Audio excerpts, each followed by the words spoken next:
Good evening. All right, welcome to live session number 16. We are the first day of October 2024 at 19 EST.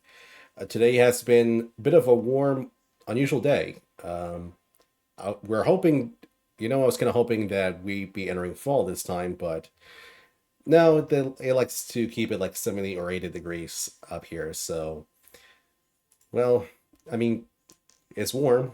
I'll say that. But yeah, let's not be low negative. So, yeah, welcome to this evening's session. So as you can tell, I'm a lot better, and yeah, now we can actually get to have some fun for tonight, which is great. We'll just begin just simply playing some songs, just so we have something in the background, and let me just double check, make sure we got everything all set and go. There we go. Let's see. All right. So from the last session, it was mostly a sketch live session with of me destroying Oswald Cullen, and the prompt was simply him having just him like the prompt was Oswald just pressing a t-shirt presser while doing like a funny handstand. That was pretty much it. Unfortunately, I wasn't able to do much during that time because let's just say I wasn't in the right. Let's just say I was a little under the weather at that time, so it was rather difficult for me to keep provide a quality session at a time. But that's in the past. Right now, I'm a lot better, and for tonight, we're going to try and do it again, that prompt, and hopefully, we're able to at least get like something presentable at the end of today. So that's something I'm kind of looking forward to. Let's see. Of course, as mentioned, I think for the whole sketch session, we're just gonna begin like the first hour on the warm up, which is like another prompt to have in mind, and then for the rest of the session will be the actual thing that you guys are looking for, which is Oswald. So that's pretty much it. All right, as usual, we'll just see the people who just showed up for today. So we got for the first comers, we got Andy Draymond and Karma Chameleon 2425. Thank you two for stopping by this early. Okay, now when it comes to updates and things that's been happening, of course, one of the updates is I'm a lot better, so that's great and all. I found a way to. I'm not sure if you can notice, but I've found a way to. I found a setting on the software, so I'm able to have better better audio, and you want to deal with the fan and any sort of unnecessary noise in the background. So that's that I'm quite happy about. I've been looking for that setting for some time, and it was pretty straightforward. And out of that, I had teased in the previous session that I finally opened up the YouTube channel where I provide all of my previous archives. Just so you guys can, if you want to see it for yourself, let me just pull it up in just a moment when my internet likes to respond in. Let's see. While that thing's loading, I'll just go by the usual thing that I usually say. So in these sessions, we'll just do like 1 hour of me just sketching, and which I call rounds. And during break time, we'll do like 15 minutes, and then I'll just keep on repeating until I feel like I had enough. Simple as that. All right. So let's see if this works. There we go. So right now the YouTube channel is finally up, it features all of my previous archives, all the previous live sessions I've done since July, which was my very first one. For now, it's only two. I'm slowly building things up. Just need to take the time to convert them and get them alive, but I'm going to try and keep them updated as much as I can. So now you have a way for it to just play back and review any sort of things you wish to go back to. All right, enough talking about updates and all that stuff. We'll just go by the plan. First hour will be just a warm up, and for the rest of the time will just be the main thing, Oswald Cullen. So that's pretty much all I have to say in that part. I'd say let's begin. So let me just let's do this.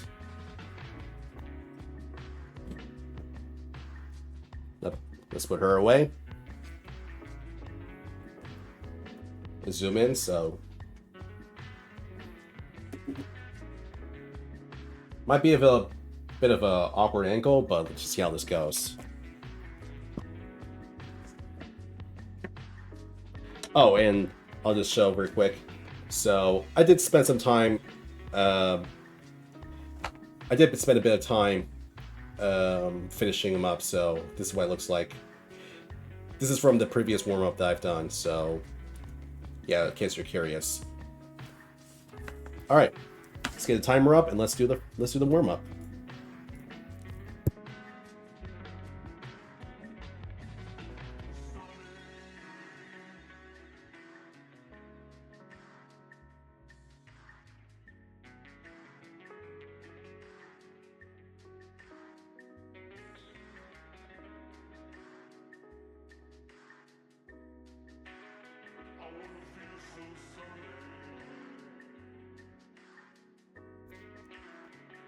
Yeah, so this one.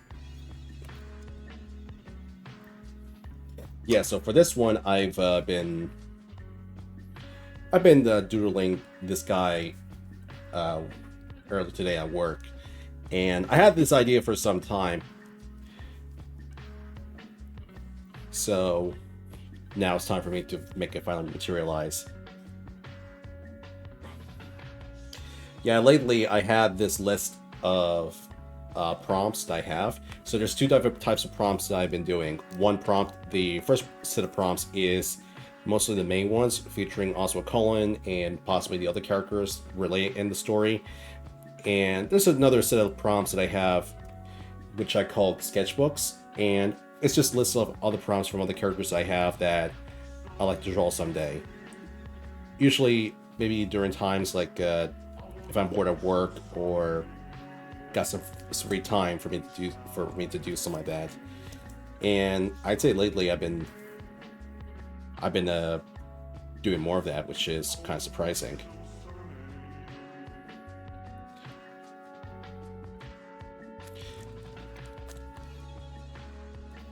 Of course, it's just need to get used to this setup, especially the kind of position I'm putting myself right now. Just want to make sure that just want to make sure this like kind of like that.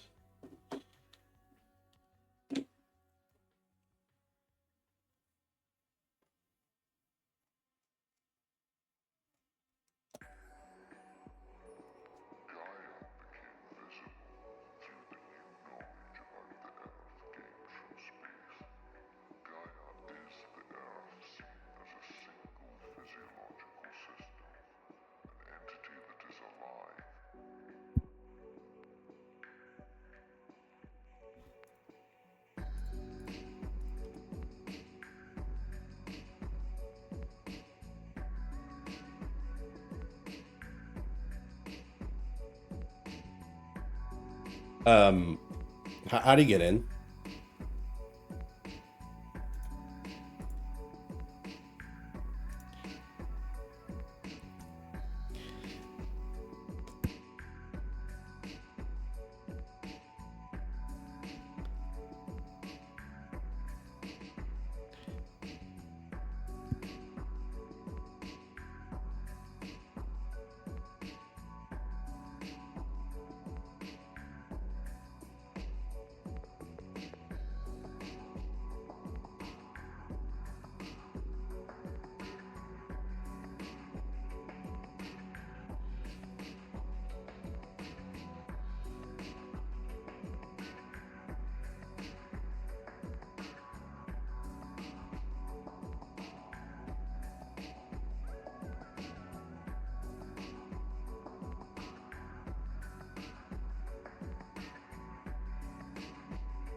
Yeah, so what I'm trying to do is I want to try and at least have like a hood on top of this. That's kind of the idea.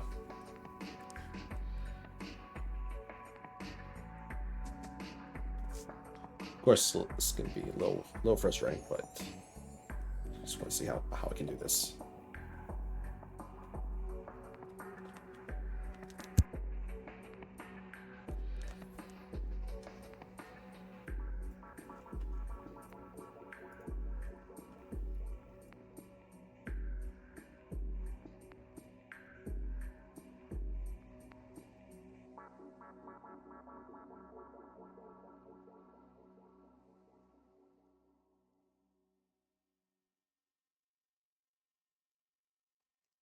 All right, let me see if I can draw gloves. Yeah, for this one, I'm going to have to get a little closer to this.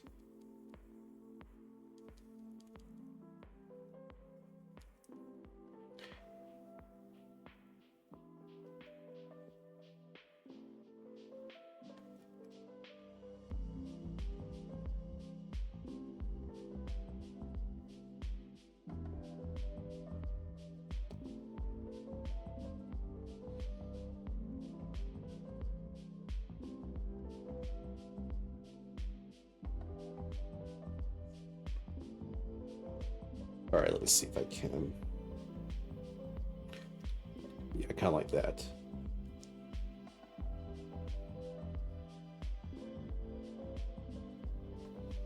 Yeah, right now I'm not too focused on making it look like detailed at this moment. I just want to at least get the basic layout of it.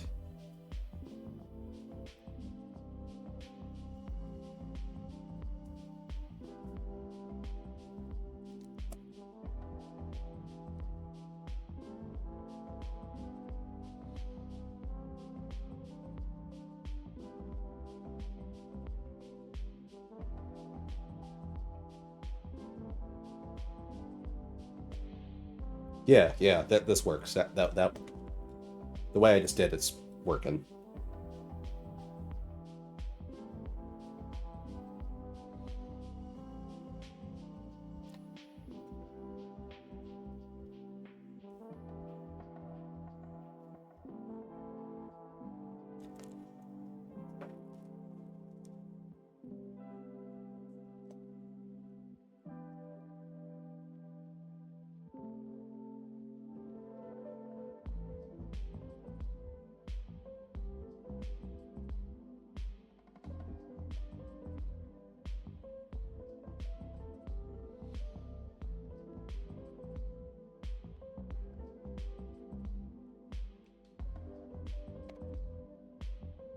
Let's see.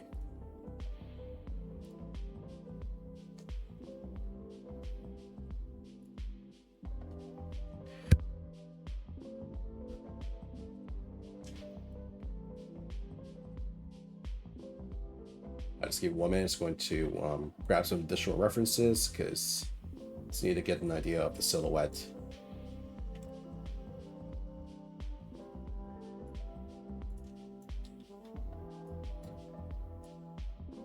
I mean, I know that this one, I know my silhouettes tend to be quite similar, but at least I want to try at least differentiate this one to the best of my abilities.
Let me try to have the hood like a little bit oversized. Just want to see how it looks. Guess that kind of works. Let me just tilt the camera so you can see it.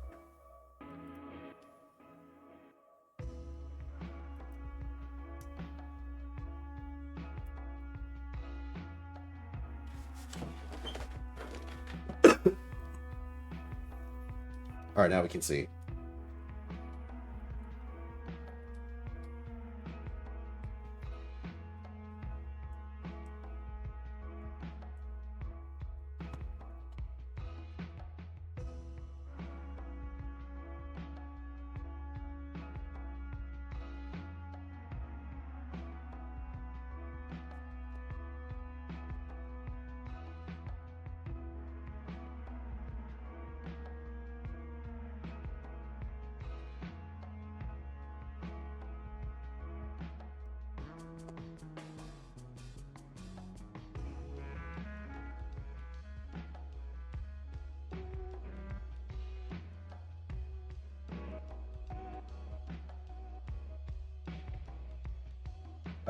What?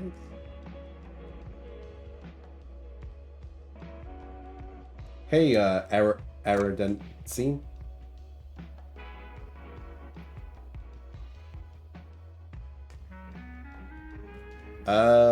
Give me 1 minute. I just want to see. That's a little unusual for the chat to do that. Yeah, just give me a minute. Let me just try and whitelist you.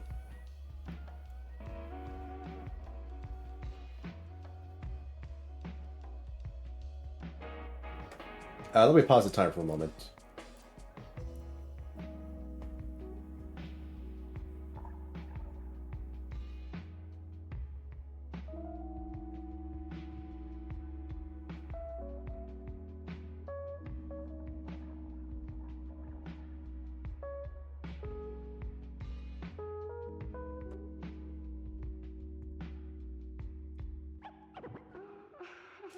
Yeah, I'm seeing it too. I want to see if I can fix it on my end.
Okay, I'm gonna have to switch to desktop. So give me a couple minutes just so I can fix this.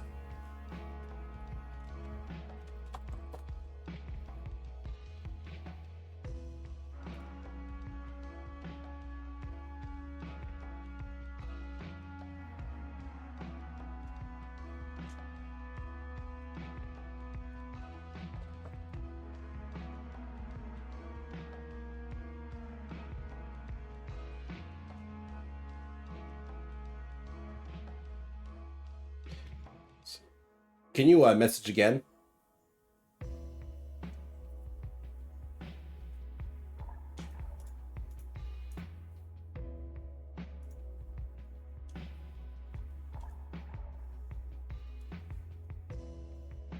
All right, there you are. Let me see if I can.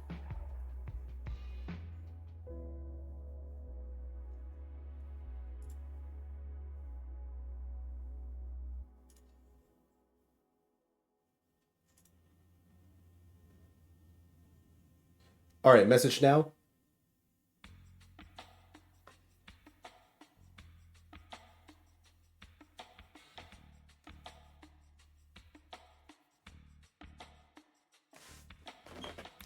There we go. There we go. That's all fixed. Yeah, I apologize about that. I don't know what just happened. Maybe there's like a filter I accidentally set on that led to that, but that's a bit unusual. But hey, all that matters is it's fixed, you're up, and now we can have some fun.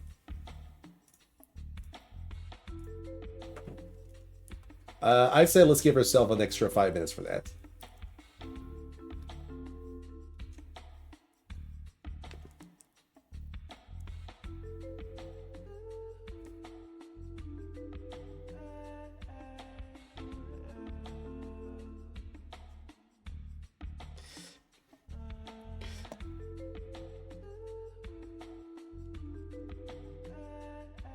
All right, let's give this guy another club. Kind of like that.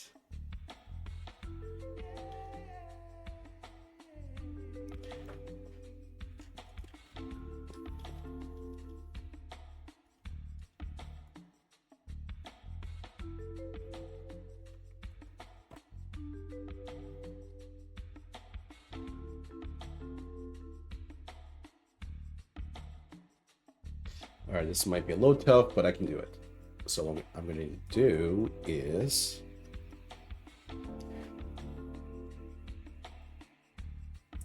just want to have it like the same. Like when you get to the drafting part, it's kind of easy, but when you actually have to flesh it all out, that's when it can get a little bit tricky. But we can do it. Well, tongue. Yeah, pretty soon you'll see why.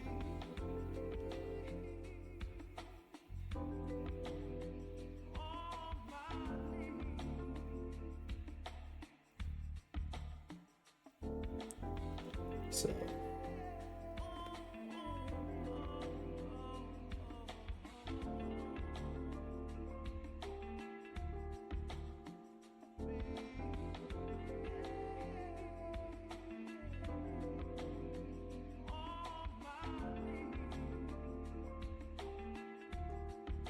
I need to start to record my stream as well.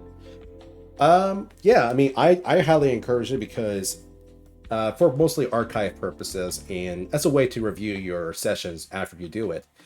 But it's like kind of like a good relic, because why I personally record mine because I always enjoy recording my process of doing an artwork, whether it is custom illustration or art trade, that sort of thing. I like to go back and just review what I've done in the past and just kind of revisit and understand like what things I should improve on, what things I should not do, that sort of thing. But I will tell you that make sure you have a good dedicated hard drive to do that. Like for example, if I do these 5-hour sessions, if I do these 5 to 7 hour sessions, expect the size to be like 5 to 8 gigabytes. So if you're going to do these like maybe 2 or 3 times a week, then definitely dedicate a good hard drive or external hard drive just so you can store all the data.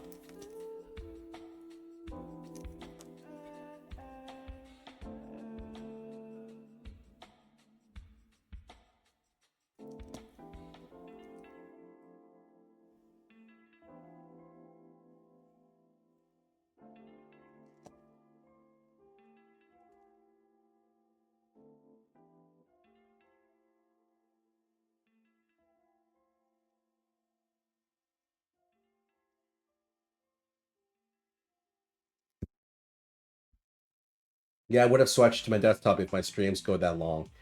My laptop NVIDIA card has, I think, 2 gigs. Like 2 gigs of storage?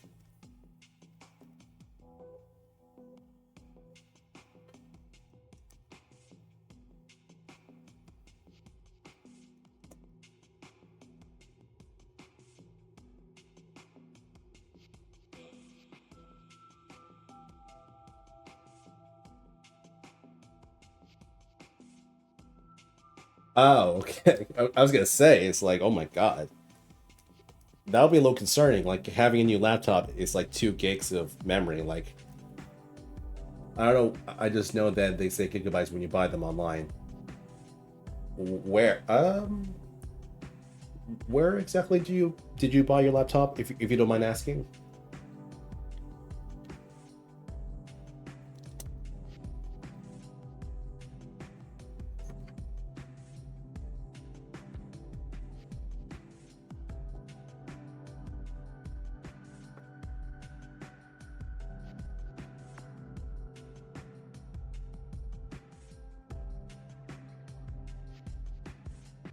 To be honest, I originally financed it from Electro Finance back in 21.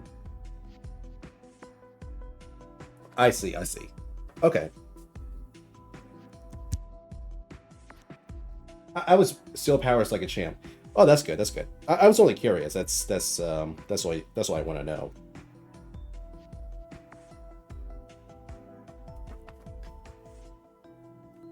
Yeah, I think I might have added some filter. Acer Nitro 5. Okay.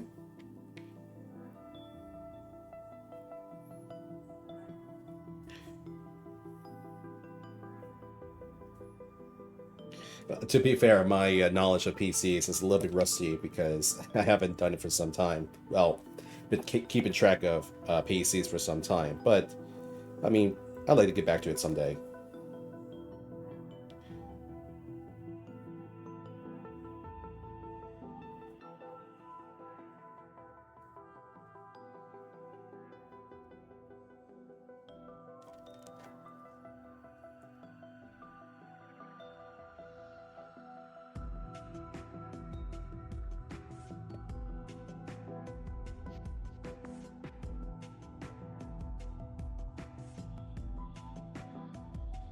All right, right now, again, I don't want to go like too crazy with detail. I just want to at least make it presentable. I added another hard drive to another solid state drive, and add another hard drive that recently connected through a hard drive reader. Well, that's quite a lot of hard drives, I can say that. Why? Because I'm stubborn to buy new piece. Well, that's kind of me as well, because I had currently I have a iMac that's from 2015, Core i7, 32 gigs of RAM, 500 gigabytes of storage, and the last software that we can install is Mojave, I think. I think it was Mojave, and unfortunately, that's kind of the last soft iOS that you can actually upgrade, because anything like we cannot do anything else. Like we cannot upgrade it officially from Apple, and that's going to be an issue because a lot of the softwares I use, like Discord and even Adobe, they're now updating so much to the point that some of the features are lost, or I cannot update to the latest software like Adobe. Like Adobe itself is very stubborn. So we found a way to, well, my dad kind of found like a loophole. Well, not like a loophole, but a unique way to force us to force the iMac to update to the very latest software, which was Sequoia. That's meant for the silicon chip from Apple, but we managed to get it to work, and thankfully it does. I've been able to install the latest version of Adobe and get it to work. Is it? Of course, it will not be as like blazing fast as like a silicon running Apple device, but at least it'll help my Mac to last for another couple of years, which is good. Switch to Windows. I mean, I'll just say that originally I thought about buying myself a Mac Studio as my next computer, because again, I do want to get back to making 3D productions and more higher end projects here and there. But the more I think about it, while it's tempting, there's a part of me that feels like I feel like the money could have been better, could have been spent on something better, something that will last longer, and something that I can feel confident that will actually make me like something that will last long. Because while the Mac Studio may be powerful, the issue is that after maybe 5 to 7 years, it will stop upgrading to the latest software, and I'll be stuck with, I don't know, whatever software at that time period. So it's like you spend like $3,000 on something that much, and I don't know, it just feels kind of icky. But yeah, Let me just say, oh yeah, there's ways to force PCs to update recent stuff. You just also have to disable certain security features. That's yeah, it's like that's exactly what we did. We found like a software from app from for the Mac that forces it to install the latest software and actually install some patches so the older hardware is able to read and work along with the new software itself. Because remember, all the new softwares from Apple only works on a silicon chip. We the my iMac is still using Intel, so it just needs some like drivers and patches just to get it to work with my PC as well as for it. And like I said, it works. I'm not noticing anything like any bugs or stuff like that. It just operates like a Mac, straightforward. But yeah, I do plan of actually building my own PC someday. Actually, when I get back during mid-November, I'm going to begin by buying a case, and bit by bit, I'm going to start investing on the parts to actually build a PC. For now, I'm actually going to start with something small. I think it's like the mini ITX PC. Those are like the compact PCs, and for now it'll do because unfortunately, I don't have the space, or I don't have the space at this time to get something like massive to fit in. Plus, the PC case I'm looking for and the parts I'm looking for might be something I could be helpful for me now. If you look up Teenage Engineering Computer 1, that's the computer case that I'm going for, specifically silver. That's the one that I'm going to see myself building and possibly using. I'm not going to use it for gaming, but I'm going to be using it for live sessions like this, and eventually I want to get to 3D productions. Of course, it won't be as like super powerful compared to a proper desktop, but at least it's a good start for me to actually get familiar, because I mean, it's my first time building my own PC, so I don't want to overspend on like the latest graphics card or all the biggest parts at this time. I mean, yeah, I can build a mixed spec, but I mean, I'd say why not get something that looks fancy and something you will actually like to build and look at when you're done. So may not be the smartest choice, like you going that direction, but at least for me, I should at least have some fun with what I do. Otherwise, what's kind of the point?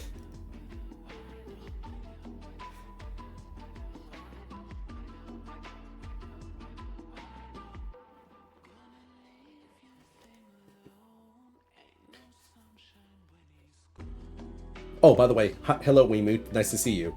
Uh, to be honest, I need a list of all the things I need to build a PC. Yeah, that makes sense. Yeah, I need to get a list too. I already wrote down a list of possible parts I need to build the PC itself. All I did was I just look up other people who built the PC using that specific case, the Teenage Engineering R1. I'm sorry, Computer One PC case, and I just copied the parts that they use, and I just tracked it down online and just see the prices, where I could buy it, that sort of thing. I might change up some bits, like maybe bigger memory or maybe a better graphics card here and there. And I mean, the best part with building a PC is that technically you know what you built. So eventually, like later down the line, if the parts I have no longer work or outdated, I can always just take it apart and swap out the pieces and just move on. I feel like that might be the direction I might be going next, because as much as I love Apple, I'm currently using Apple professionally and personally. I mean, I have an iPhone, have a Mac, iMac, MacBook. While I do enjoy it, um, while I do enjoy it, the issue is, um, I mean, I think everyone knows like the main issues, like plan obsolescence to is kind of very restrictive. You're unable to customize a lot of things. I mean, let me just before I say anything, let me just switch up the tracks. Um,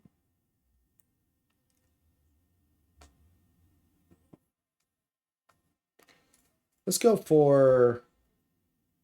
Actually, I don't want to risk... Should I? I'm going to play this, but there's a segment of the song that I might have to quickly mute. So when that happens, you'll know.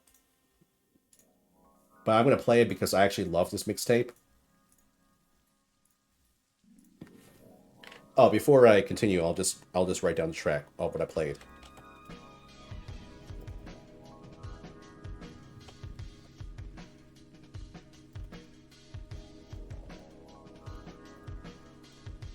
There you go. So if you want to go back and listen for yourself, it'll help.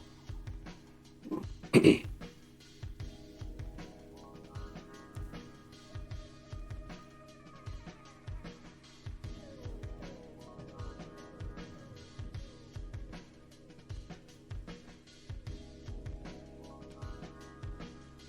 feel like I made his head a little too big, but hey, I shouldn't be too worried about that.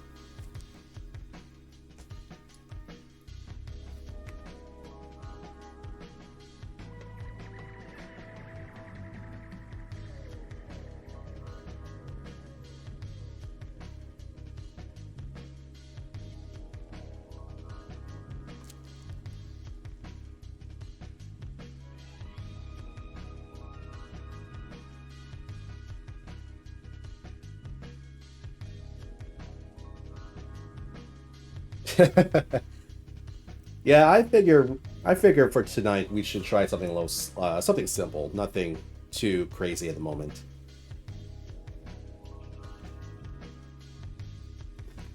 While I'm feeling a lot better from compared to last Friday or Thursday, last Thursday, compared to last Thursday, um, I'm still like not 100%, but at the very least, I don't want to push myself too hard.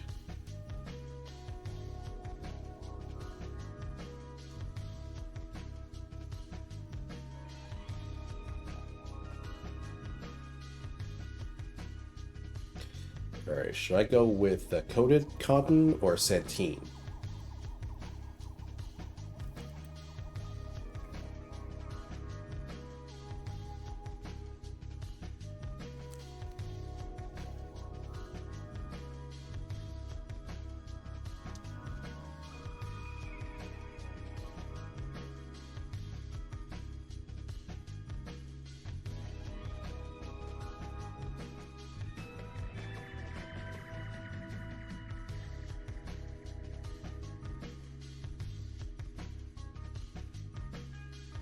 I never had a Cintiq all my life.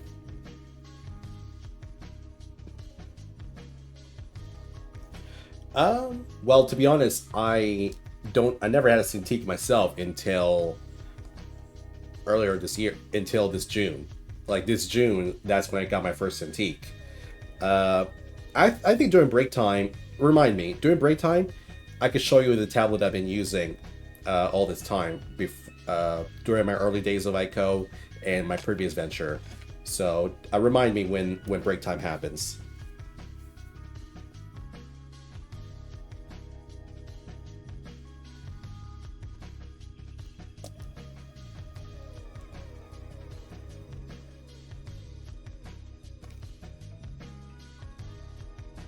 But I would say, I mean, if you have been drawing on pen and paper and you've been so familiar with drawing, or at least get a good experience with digital drawing, having a Cintiq is like, or just like a screen tablet itself is a very, to me, it's a game changer because I think I mentioned before a while back, but when it comes to like non-screen tablets, I mean, while I can do it, and I've done it before. I mean, that's how I was able to draw like Roll's Gift earlier back in February. Um, it has been great. The issue is that that's sort of like hand-eye coordination and trying to accurately draw what you want to draw has been a bit of a challenge. And to be honest, I found myself drawing a lot slower with that tablet, and as a result, I end up forcing myself to just do paper and pencil because of it. That's how I've been able to get like huge batch of Oswald Cullen drawings during that time period because of that. Um, but with the screen tablet, again, it has been a very big help, and I'd say that's like the best investment I've made. And considering like how cheap that can be, and as long as you know like the right tools to work along with it, then I'd say it's a very worthy investment. I mean, now yes, there do exist third party tablets you can go for, but maybe it's just me being biased, being biased. Uh, I grew up loving Cintiq and I wanted to own one because that's what most of the professional artists do. So that's the first thing I went. I remember when I first got my first tablet, I was so tripped out. That's me as well. I mean, to tell the truth, I got my first Wacom tablet back in 2011, 2012, and to be honest, I don't use it as much. It was a Wacom Cintiq. It was a great one. And how I got it was kind of interesting because I didn't get it like the usual way where I got a job and that sort of thing. I got it in the most unconventional way. No, it's not what you think. Okay, so I'm not sure if you've heard of this website called Swagbucks. So let me go back to the beginning. How I got my very first Wacom Cintiq tablet during that time. Um, let's see. It was during summertime, and at the time to get that tablet, the Wacom Intuos, the great one. It was $70 at the time, and that's the small size. Yeah, it was the small size. To get that, it was $70 on Amazon, and I said to myself, I was so determined of wanting that tablet so much. So I looked up online of what were the best ways for me to get money online, because I mean I wanted to get a job, but didn't happen. So I had to find like ways to go around it, and then I discovered a website called Swagbucks. If you don't know, Swagbucks used to be like a website where you can come in, watch videos, do surveys, and with that, you're able to get points. And with those points, you're able to redeem like Amazon gift cards to maybe a giveaway. That's how that site operates.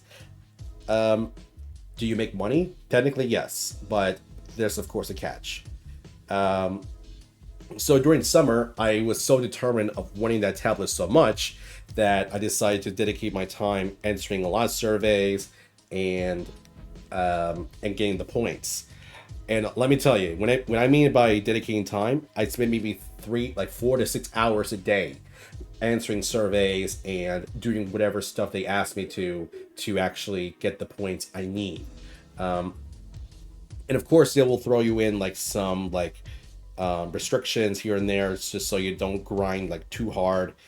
And there's cases where I will answer a survey and then halfway through it will say, "Oh, I'm sorry, you're not the person we're looking for," and they just kick you out like that, which is a bit of annoying. And yes, it has happened multiple times because to get to surveys, these surveys are mostly like marketing research and also mostly questionnaires of people looking for certain things. And the issue is that some of the higher end questions, surveys that does pay out a lot, you need to be like a very specific person that they're looking for in order to receive that end.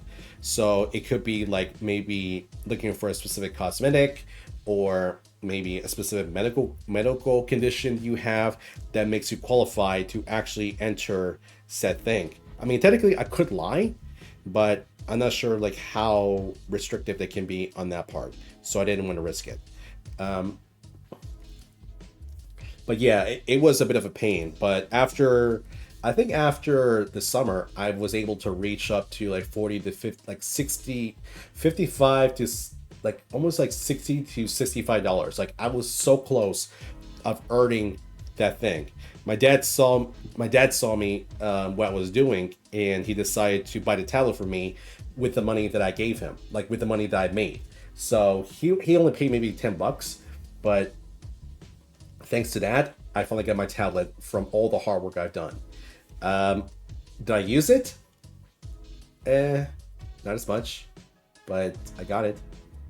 Okay, I would say I was very happy that I got the Intuos. I was really happy about that. However, I would say this was the era when I didn't have the skills yet to actually draw something like very presentable. So I kind of have to I just try my best to draw something, but not as much. I ended up using it mostly to do like 3D sculpting here and there, and maybe some Photoshop retouchings, but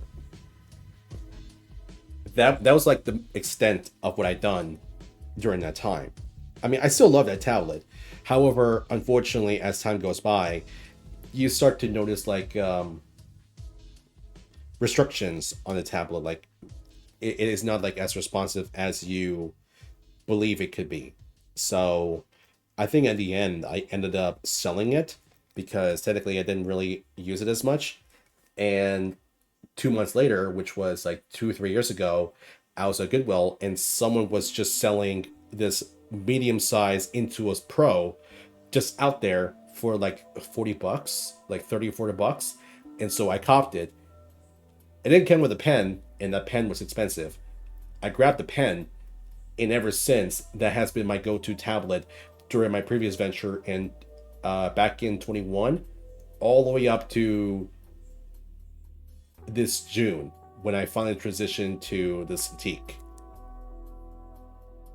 But yeah, during break time, I'll show you the tablet I was talking about because I love it. Of course, I have my frustration times. I have my not so good times with it as well. Sorry.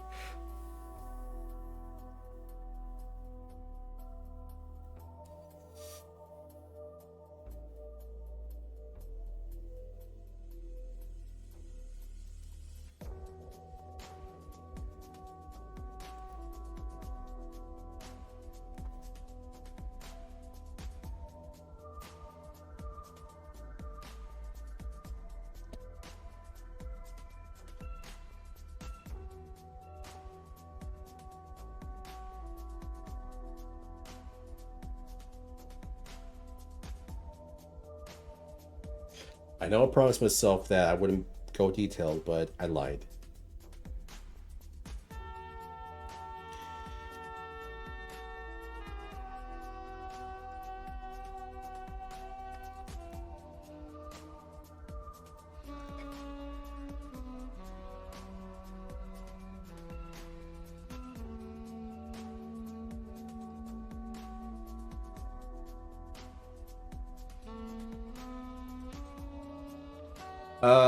When we hit to the 15-minute mark, I wanted to at least get something in here, just so we have something presentable.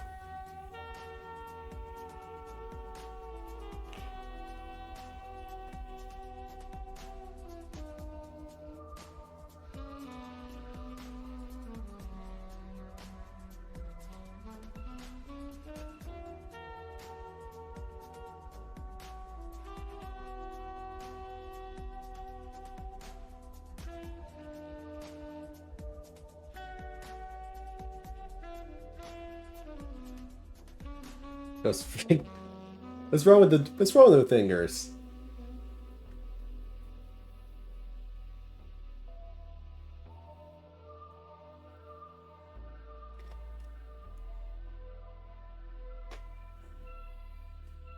I mean, they're technically supposed to be gloves, but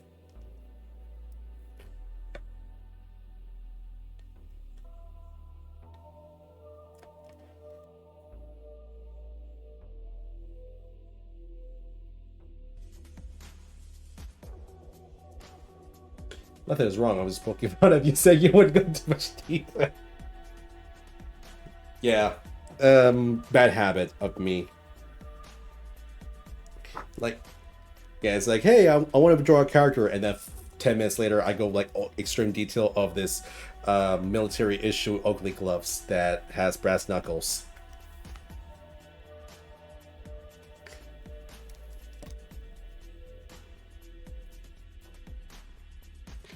Oh yeah, I forgot branding.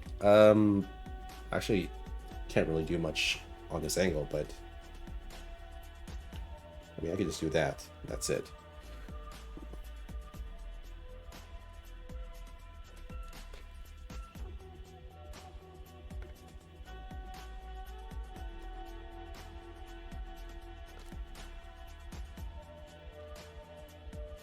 Yeah, I would love to get myself these gloves.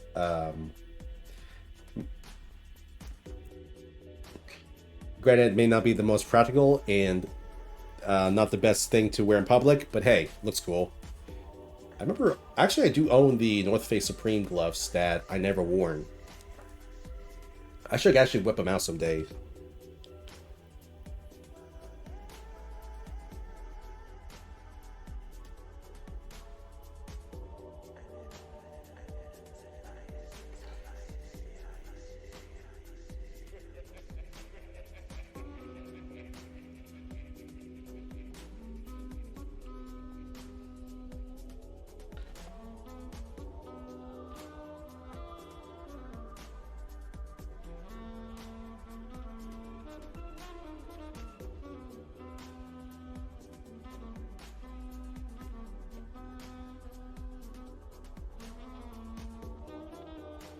All right, let me look at Beacon fucking details.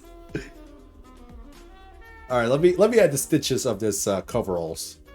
Can I get a detailed look of that thing without the JPEGs? No. Okay, I'm gonna have to improvise.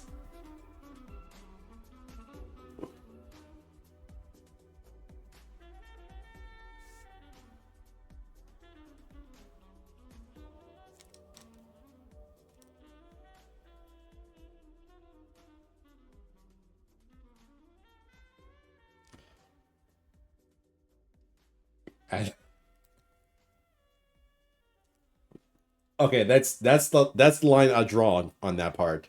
We're not gonna do that because not the direction I want to go yet.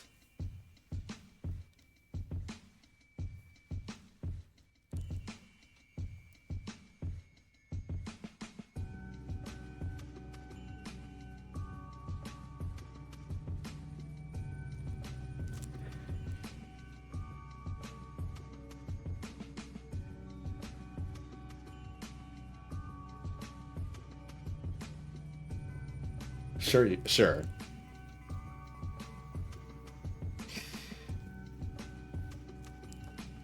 Bon can. What? Why did I read that out loud? You know what? I said it. Might as well finish it. Bon cannot be stopped.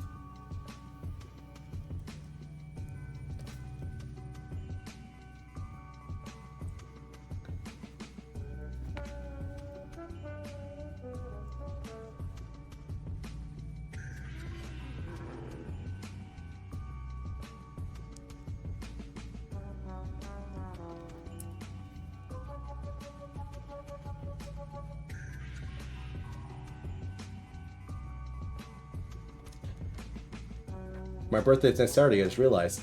Well, happy 1 week early birthday, Mr. Aerodonisme.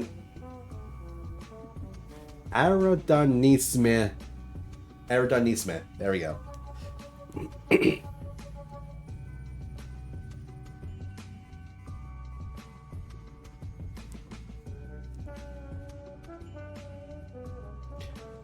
Well, I mean, I'll just say, like, hopefully you had something interesting. Hopefully you were playing something good for your birthday.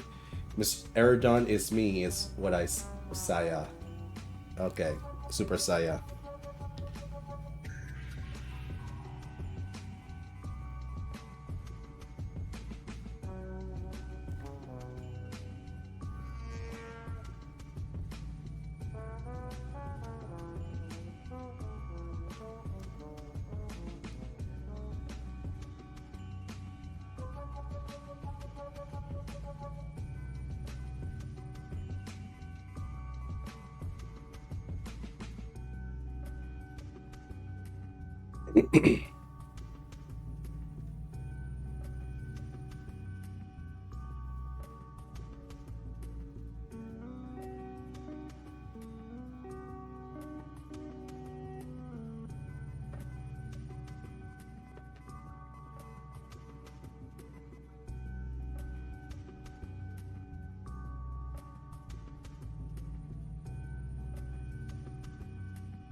I know you're all here for Leica and then Draymond.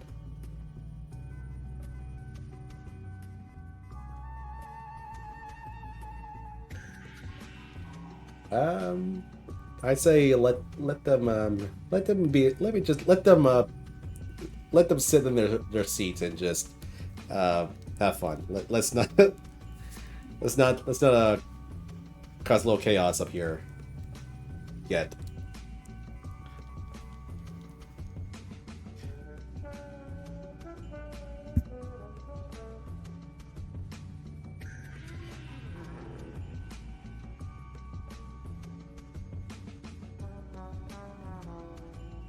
No, you're fine. You're fine.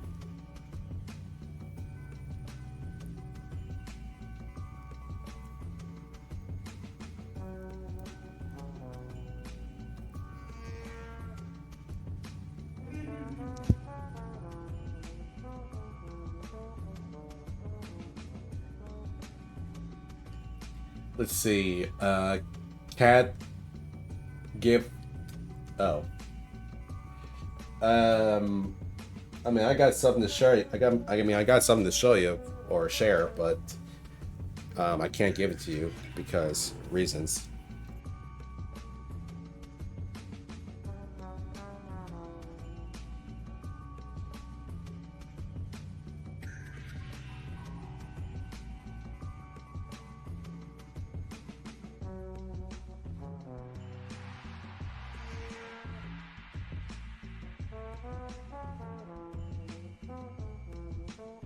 All right, let's actually draw what I meant to draw in here. Of course, the question is, how am I going to do this in such an angle?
Okay.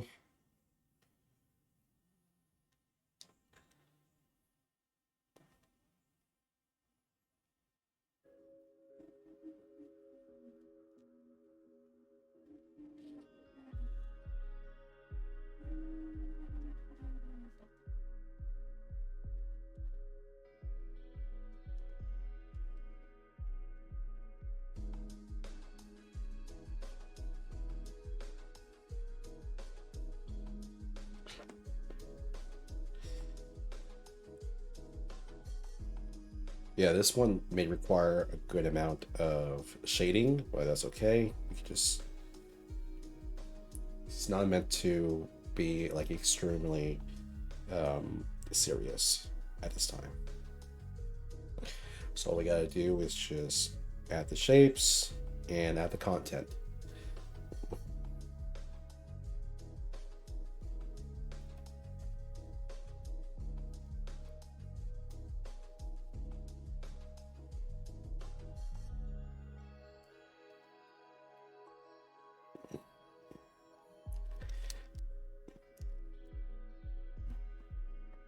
You know, just seeing that Dorito reminds me, who remembers loaded Doritos that they serve in 7-Eleven? Or at least in the frozen aisle? If you don't know, hopefully to refresh. Okay, so someone does know. Yeah, those loaded Doritos, like those were, I remember loving them. I remember in 2014 and 16, that's when they appeared in sorry, that's when they appear at 7-Eleven, and I remember it will be featured in like the hot area, like kind of like the snack area with like the main tacos, the pizza sort of thing. And every time I'm there, like when I see them, I always like grab them, and it usually comes in a pack of two. and they're like the best thing I've ever tasted. Like, I don't know what they did with the cheese sauce, but it's just perfect. Like everything on that thing was just perfect. And I remember grabbing like multiple of them per week. It's just that good. This was back when they used to cost like nothing back then, so I was able to do that. Plus, I kind of live off of 7-Eleven at the time. But yeah, I remember they appeared for some time, but unfortunately they kind of discontinued in 7-Eleven. But I did see them on the frozen aisle. I'm not sure if they're still around, but if I do see them, I would love to pick them up and maybe just show them off one day, because I don't know. I feel like now I'm kind of like in that point where I want to go back to um find all the frozen food sections that I wasn't able to get back then, and just kind of relive or live through that days of maybe like the Totinos, the pizza rolls, bagel bites. Oh my god. I feel like some of them I never got the chance to actually have them. So, oh, if Lunchly, I know people are kind of having a flack with Lunchly, but I'll just say this: if Lunchly comes into my stores, I'm gonna grab them and I'm gonna taste them. I'm gonna have it right there, like somewhere around here, and just eat it during break time.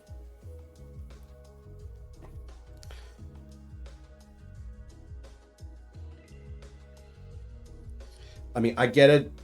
I get it. People have a flack of Lunchly, and I understand, but still, I just love the stupidity and the aesthetic of it. When $50 used to get you a full cart, yeah. I mean, unfortunate, but we just have to just wait till an event happens, and then the price will go down. Until then, we just have to just. I mean, until then, we just have to just go through it.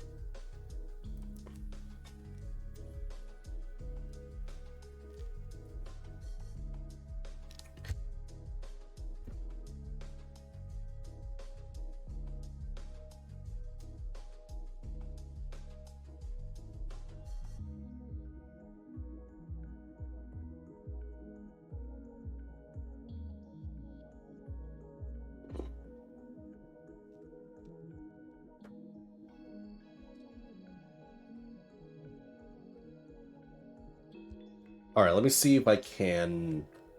All right, let me see if I can do it.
Okay, now let's get the crackers.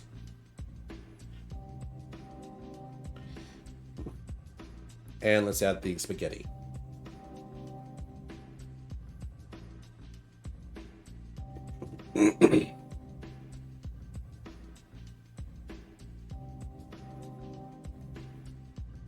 Spaghetti.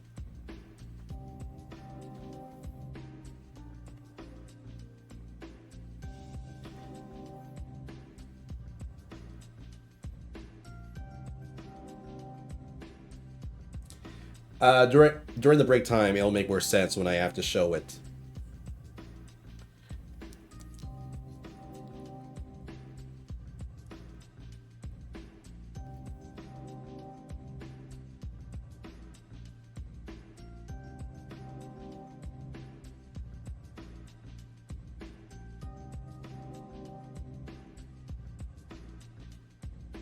Hey Shirley, nice to see you here.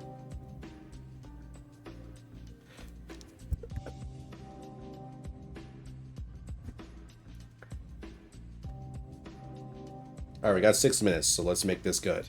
Hopefully.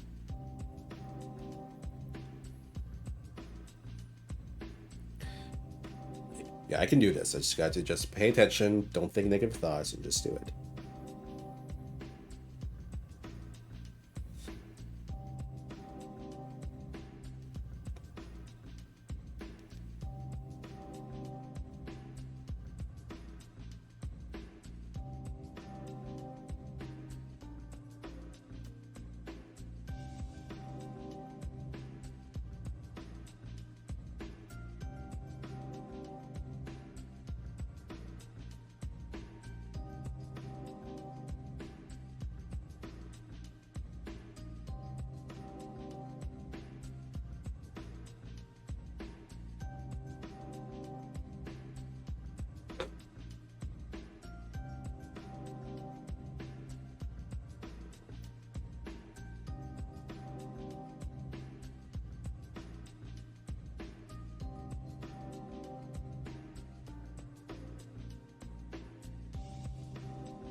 Let's see.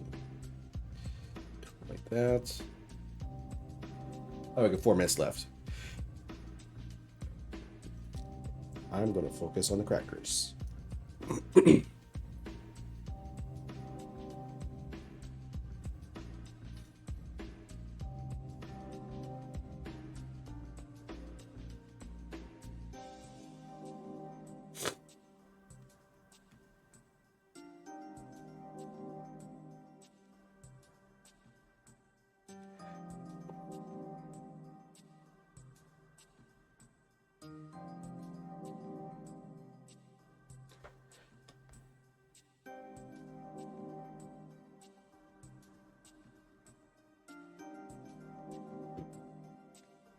Meowdy. Oh, hey cat boy.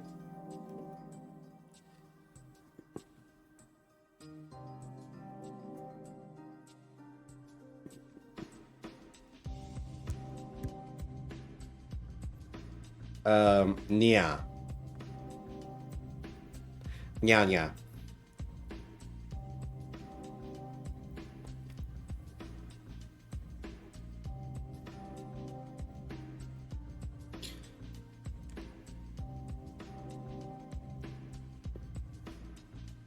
Looks like someone's OC. Actually, it's mine. It's actually my OC. Do not steal. Greater than semicolon C.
Bro, by the technically yes and no.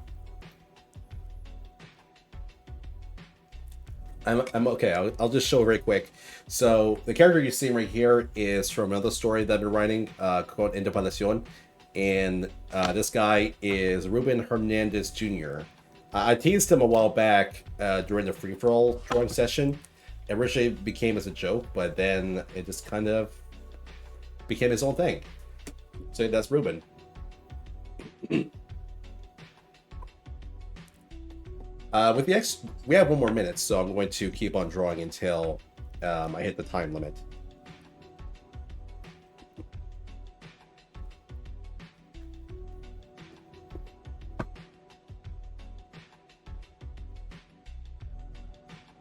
Nice headwear. Thank you. I'll explain it. I'll explain in a moment. So technically, this is not a hat. It's actually a hood. He's actually wearing overalls, work overalls. So I'll show you the reference where I got the idea from.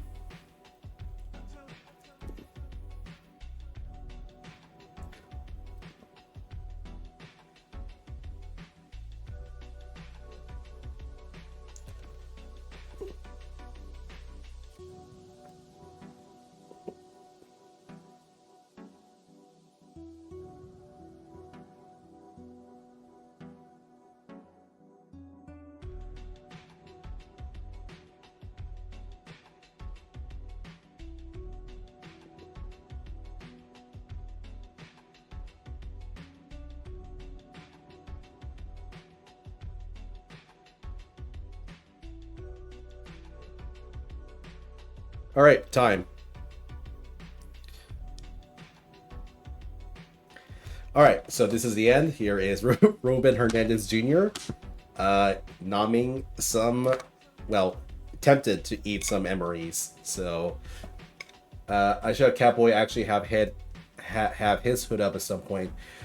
I mean, I'd say it's a good way to get an idea of what it looks like with it on and what you could do with it as such. Let's see. Oh, let's not forget.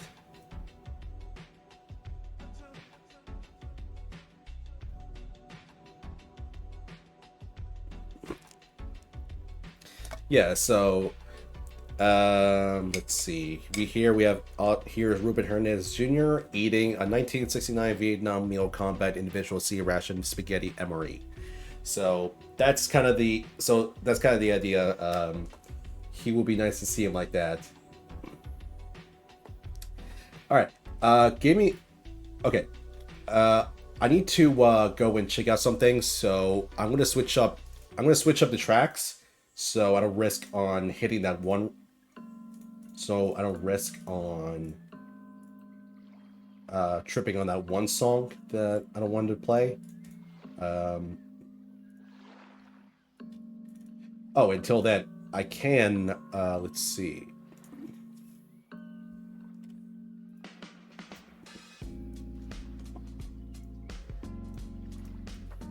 Here's the. In case you guys are curious.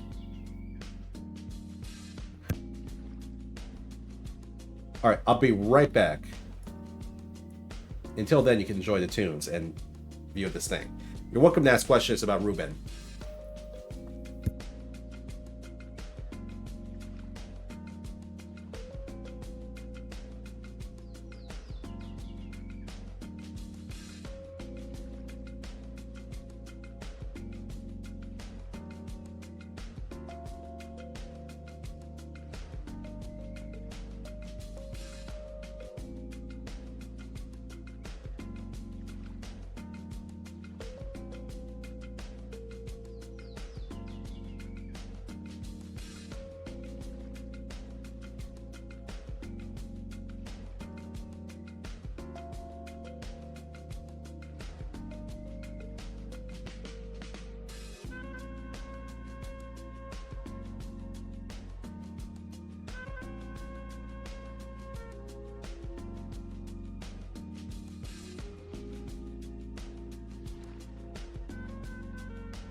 All right, I'm back, and whoop, don't want the pages fall. Okay, so let me just zoom out for a moment, just as promised to someone. Yeah, for now we can just close. Oh, and I'll just show one more time. So in case anyone didn't see it, I went back and actually finished them up. I mean, it's kind of straightforward, but I figured. There you go. So I'm planning to have that posted sometime in the future. Every Tuesday, I always post my sketches on all platforms, so there's that. Okay. Okay, I'm going to show this. Okay, so this is to the person who asked me for the thing. So this was the tablet that I've used during my previous venture and during my early days as Aikukiku. This is the Wacom Intuos Pro, medium size, and this is the one that I've actually grabbed from Goodwill. As you can see, unfortunately, the sticker is no longer there. I have the cover because this reasons, but yeah, there's. Hang on. There we go. That's there we go.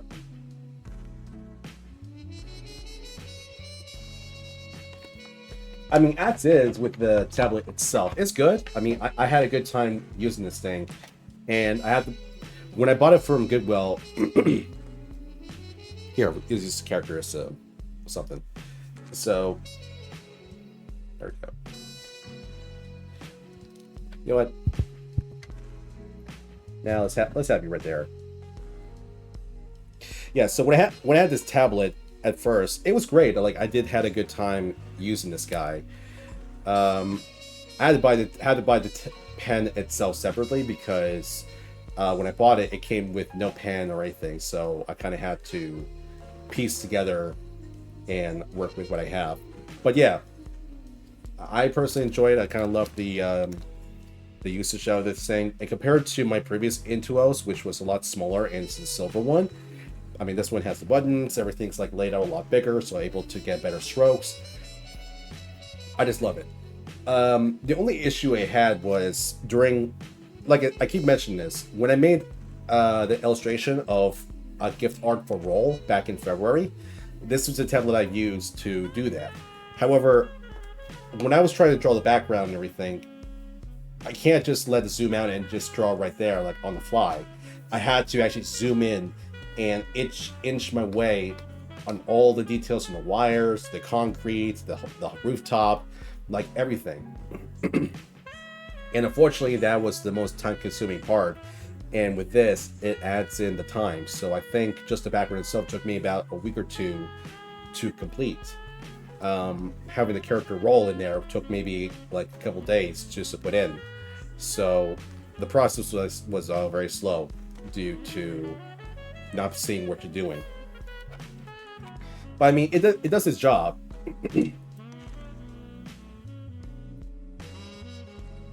I mean, it does its job, and I'm quite happy using this guy. Maybe I might sell it to someone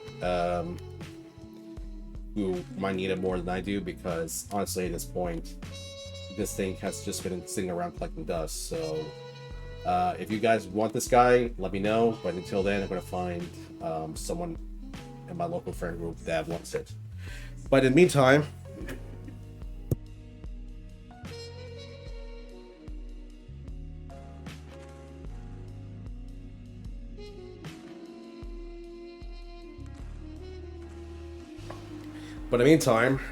I finally have, back in June, after I finished Roll's Gift, I finally decided to get myself this. So, yeah, this is a Cintiq, kind of straightforward. I mean, I have been using it for some time, and I personally love it. This has been the best thing I've ever bought, and I'm gonna keep on using it until it dies. Well, yeah, that's the tool I've used. Let's see. I guess I could share a bit of the behind the scenes of like what came to this. So Yeah, let me just skim it.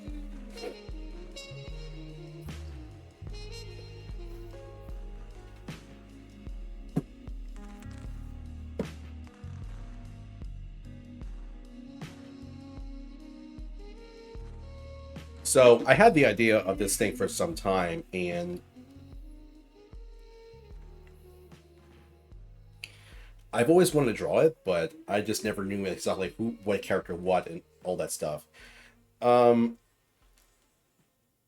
the idea I have is, I guess I can share a bit of the story. So he's still in development, but the idea is Ruben Hernandez Jr. is actually a very unique character along with the others. So Ruben is actually a mechanic in this government project that him and his friend that he later meets later on would work together to build this little device that's been conducted by kind of like the organizer of the entire project that goes by the name Umbrella Man. So there's actually divisions of this project team. So we have so of course we got the Umbrella Man on top. We got the advisors kind of coordinating and making sure that every employees are in check. Then you got Zymir, who's right next to the Umbrella Man, who's kind of like the security guy and the guy to ensure that everyone's in order. And in the division that builds the whole technology, which is a dimensional realm device, you got the engineers that designs the things, and you got the mechanics that maintains all the machineries, and essentially making sure that the machine itself actually works and doesn't explode in everyone's face. Ruben is actually part of the mechanic crew, where he actually gets to be down at the area assembling the entire dimensional machine and be exposed to a lot of hazardous materials. So that explains kind of the design of him. I kind of go for more of like a coverall design. So let me just go to, let's open up HereRef for a moment. Yeah, so I figured having him something like this because I feel like it'll fit the best of him. Back when I first drew him back in the free-for-all session about a month or two ago, it was just him in his undergarment, and there's a bunch of wires that came out of him. I mean, it was just simply I thought of out of the blue, but the more I thought about him, like where exactly this goes to, the whole like lab creation experiment thing from Ruben is still an idea, but I don't want to be like kind of generic or kind of like the usual sci-fi trope that you see nowadays. So I try to go like a different direction. And when I was thinking about what kind of outfit he should wear, because one thing I want to try and do is I don't want to keep on repeating the same usual garments or kind of rehashing the same old things I've been used to. So I try to make every character kind of distinct, or at least make sense on the job and environment that they're in. So I decided to go for this thing. This is the Yeezy Gap Balenciaga coverall. So there's actually two versions. One is actually the Coden Carton.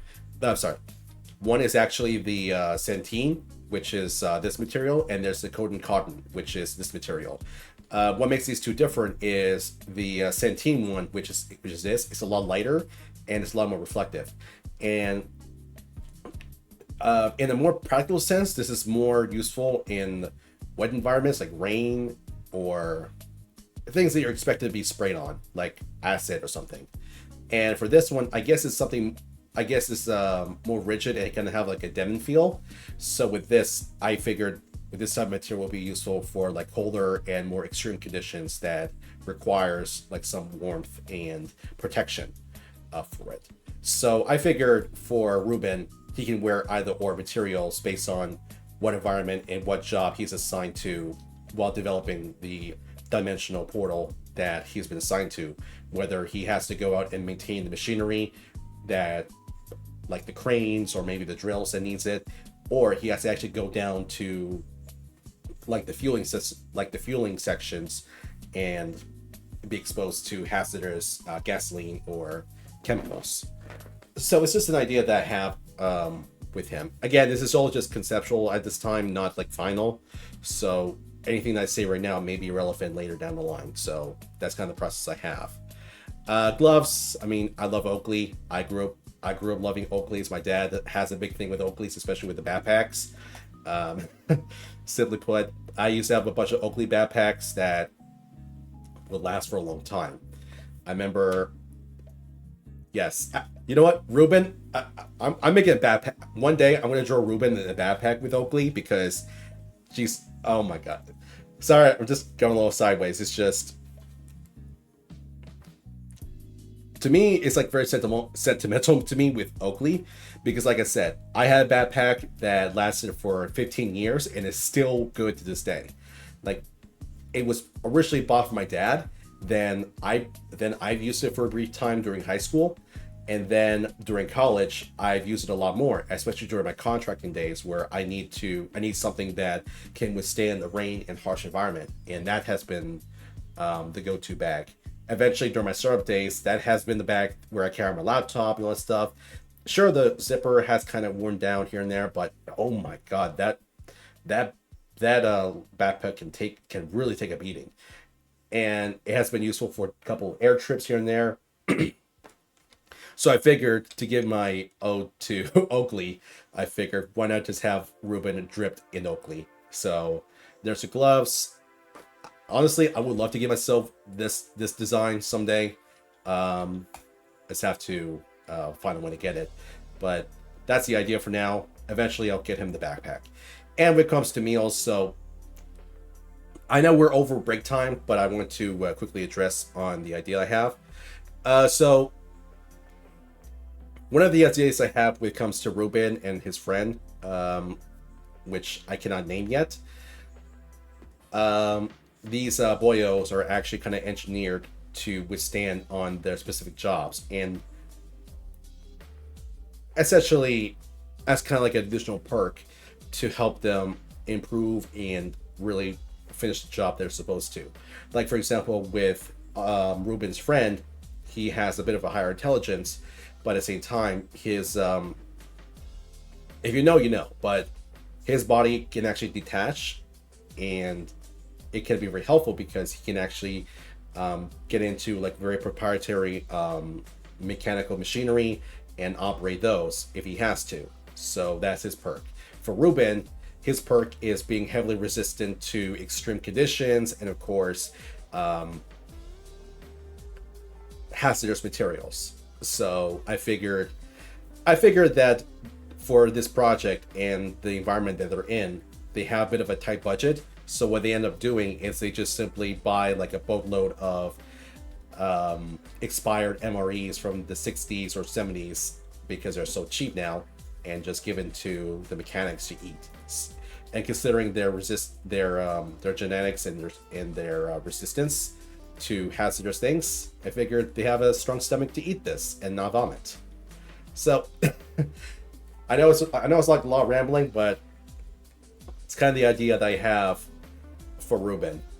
Again, not the final concept, but I figured just showing behind the scenes of how this whole thing came to be. All right, enough of me talking nonsense. Let's actually get to the thing.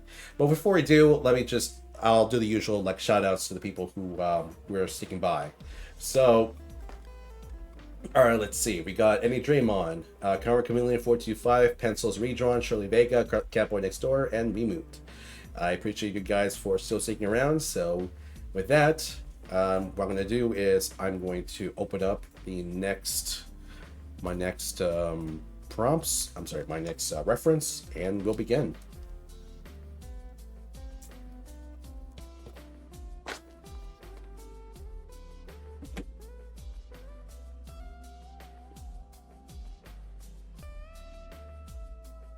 Okay. So where we left off is, while the reference file opens, I'm just going to show you this. So where we left off, unfortunately, back in last Thursday, I was trying to draw this.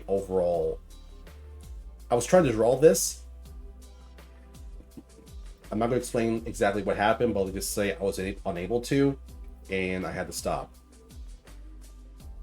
I was a bit it was a bit heartbreaking, but thankfully that's in the past, and now I'm able to get to it. So I figured we're going to use this die because this is technically like the most done I've done so far, and to see how we go. I'm going to dedicate just one for the first hour. I'm going to focus on just the sketching phase. I'm not going to go crazy in details. Hopefully I don't at this time, and just shape it up and just get the overall like idea of Oswald and the background. I'm sorry, and the machine that he's handling right now. So that's the idea I have. So I'm going to whip out this, and for the people that are curious, I'll just write down the tools I've used.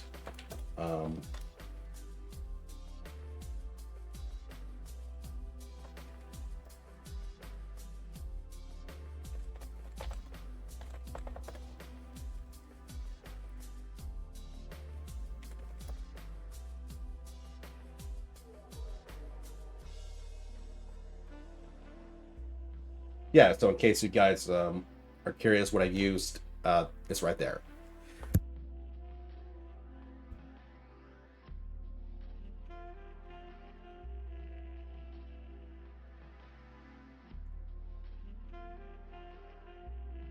Yeah, just give me a couple minutes while this pure ref is loading.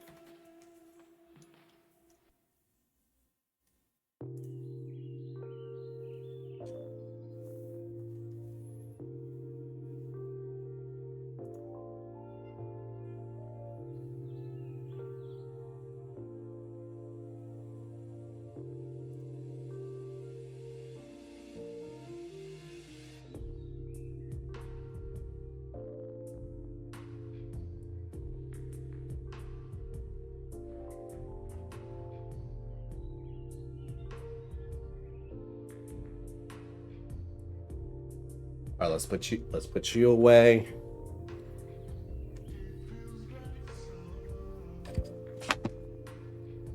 Let's see. For this one, I'd say let's switch up some. Let's switch it up a bit.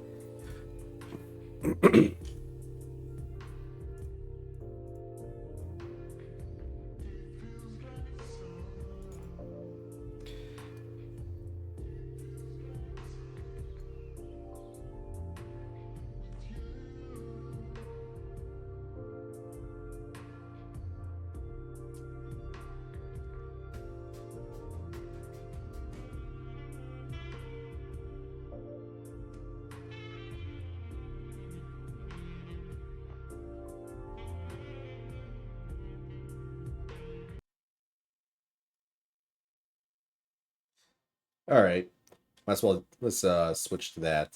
It's been a while since I last played this. So, um,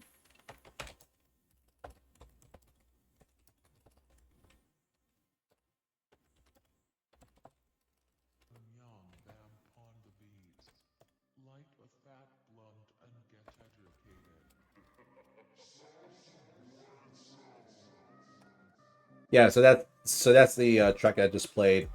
So in case you want to listen back to it, you're free to. So let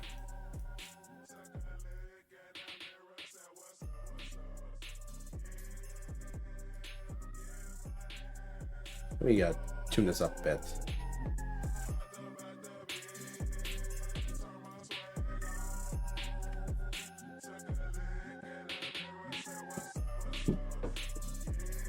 Hopefully you guys like this track. To me, it's nostalgic. All right, let me zoom this up so you don't see my face.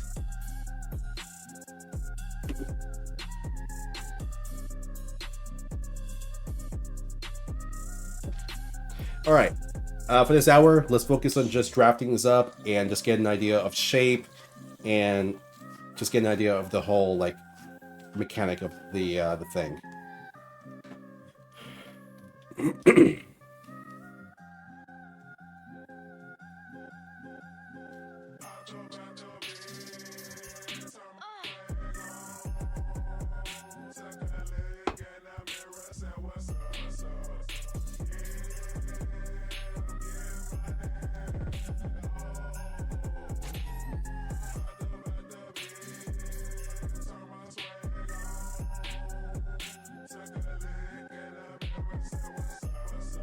Uh, hold up. Where? Oh, there it is. My trusty ruler for situations like this.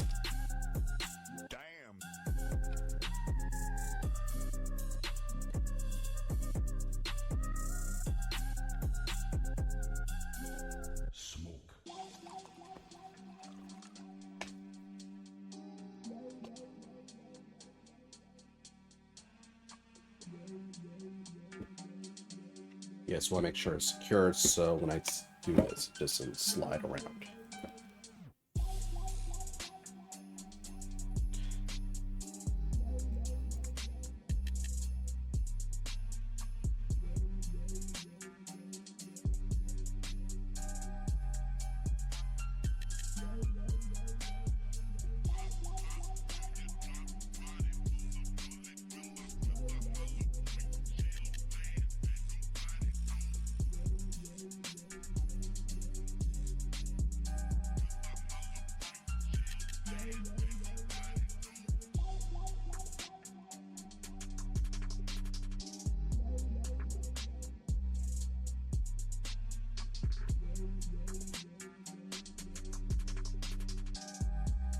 Yeah, I'm not sure if you guys ever heard of the whole vaporwave movement that happened in the early 2010s. You know, the whole 80s vibe, Japanese weeaboo stuff, young lean. But to me, this is like my time. I already told the story before, but I'll just say it again. Back then, during that time, I wasn't really into rap or anything, or even kind of like the streetwear culture at all. I guess that was kind of like the early days of it. And I guess you could say Vaporwave along with Vapor Trap was the guys that kind of bridged the gap of me getting into the whole thing. So I guess thanks to them, they kind of introduced me to people like Young Lean, Travis Scott, and later on, got me into the whole streetwear and luxury fashion culture from Supreme, Off-White, Bathing Ape, Givenchy, Versace, or Versace, whatever you say it, yeah, that sort of thing. I mean, I could tell you the story another time, but I think I already said it. I already said enough.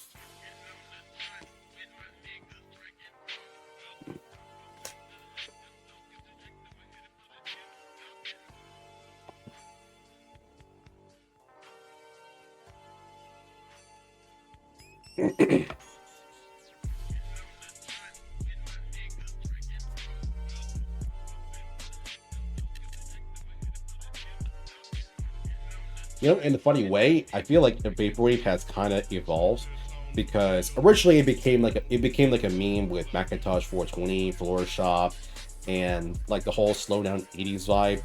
But I feel like now it has slowly like came back, but into a different life because now we have barber beats and funk. We do have some like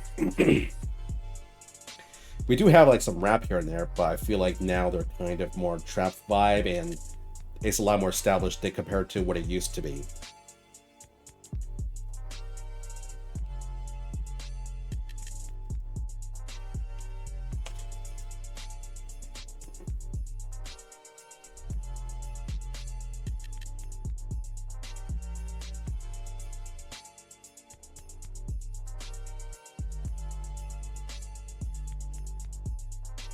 But it is one of my favorite things I tend to do at that time is, oh man, back when I used to have the PS Vita, I remember just shoving a bunch of vaporwave albums in there. And what I usually do is like late at night, like 11, 12, like 11 to midnight, after I finish all my studies, I will go to my local pizza joint at my campus. This was in Philly. And oh man, this is sadly the pizzeria joint that I've been to, it no longer exists, but I remember coming there just to get myself like a pizza or a cheesesteak, maybe a soda, and the whole vibe along with the songs I used to listen to back then, it's just perfection. I feel like that's something you cannot replicate nowadays, but maybe you can, but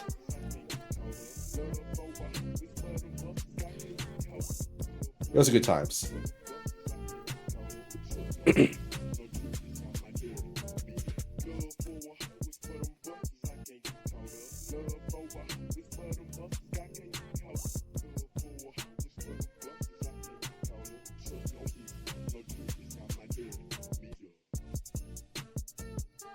Yeah, definitely this time I feel like a lot more. I feel like definitely this time I got like a better idea of what to do, because when I was trying to do this back in last Thursday, I was struggling to get an idea, like get any like proper shape and everything. But thankfully now, um, I'm able to resolve this.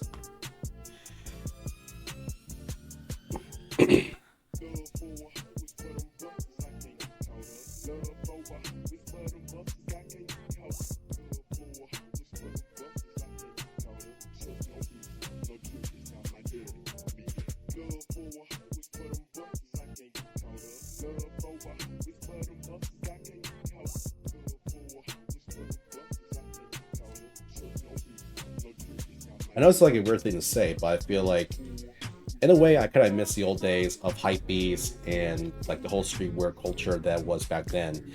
I mean, granted, I wasn't like fully indulged in it at the like back when it was like in its prime, but one of these days I will just love to just revisit and possibly see what I missed out, because I feel like back then it was a lot more lively, and they really do focus a lot on the aesthetic and like the whole vibe of it, compared to what it is nowadays. Like maybe it's just me talking nonsense, but I feel like back then there was kind of like a unique charm. Like this is the days before TikTok and back when like the whole fashion thing is fully understood. But back then it was kind of like this unique place where you gotta be like in the know, or at least get the idea of the whole like the whole idea of the branding of certain places and all that stuff. I feel like back then it was like a lot more, it was just like a lot more wholesome and unique, because unfortunately now with the days of like TikTok and like fast fashion, like nowadays with all information goes by way too fast, and things that seems cool right now will end up being uncool within the next month. Like remember the Mischief big red boots? Like they became like a cool thing at a time, but then it just becomes like uncool like very very very quick. I just feel like nowadays it's just become it. I just feel like nowadays it became like a lot more disposable than it used to be, which is kind of unfortunate. Again, maybe I'm just talking nonsense, but I'm just reflecting back in those days.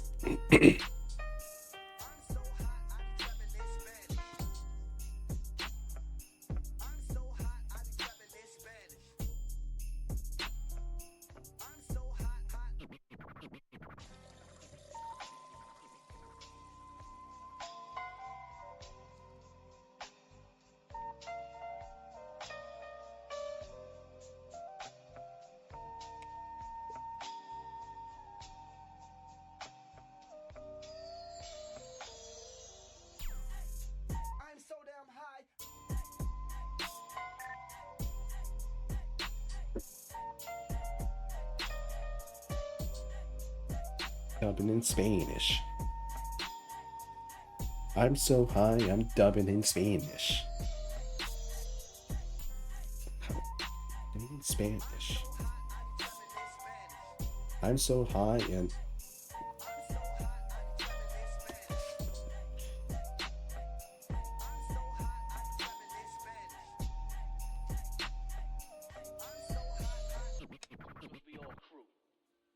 Try me if you think I'm bullshit. Look at this. The brother finally decides to stand up like a man and throw down. It's over. Everything starts from now. We all go down unless we stay together. Ain't no one man above the crew. You know that shit. okay, the handle itself may be a little big, but that's okay.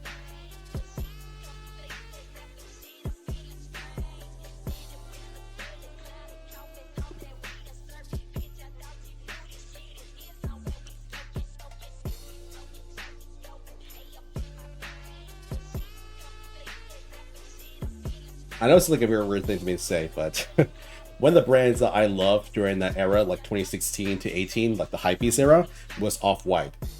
This is the time when Virgil Abloh took over when it was still running the whole thing. He was like the founder, but when he was like the creative control on the whole thing, the whole like aesthetic and his process of the whole brand of that place was so unique compared to what other people did. And I guess it's like a really good influence on me, because how do I say this?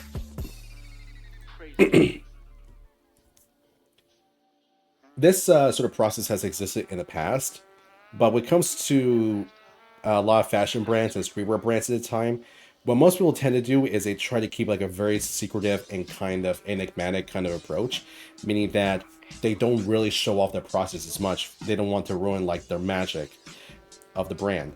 But what Virgil Abloh and Off-White did at the time is kind of unique, where their designs are kind of simple and yeah, it's kind of straightforward.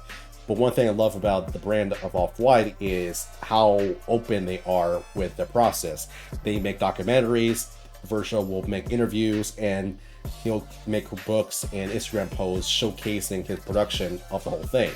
Essentially showing everything from the samples to everything. Like, I find that a very unique kind of case.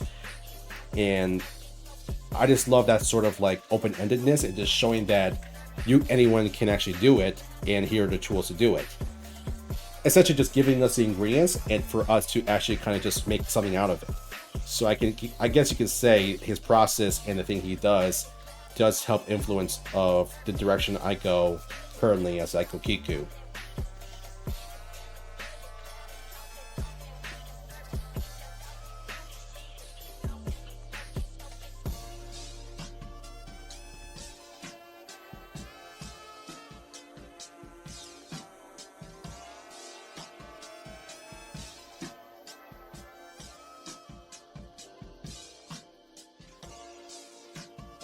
This next one's my favorite.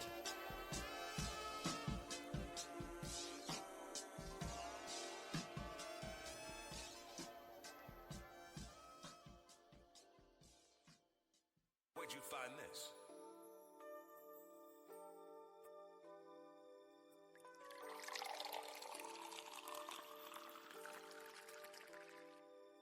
Spooky Houdini.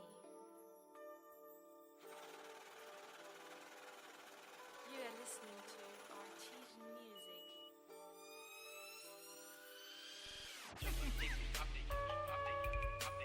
Let's run a train. Let's run a train. Such okay. Does it real good. Does it real good. Does it real good. Such okay. Does it real good.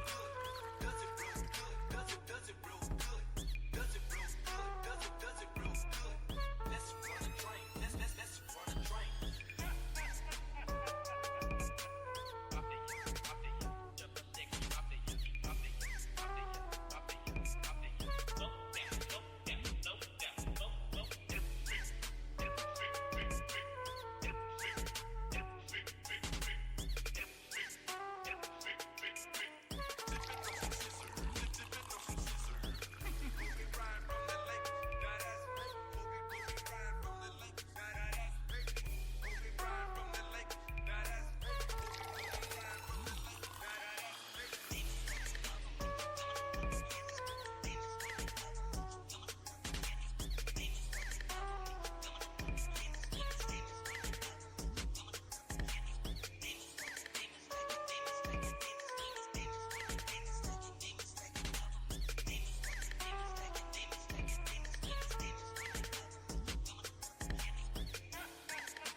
This is more than mixtapes. It's a movement.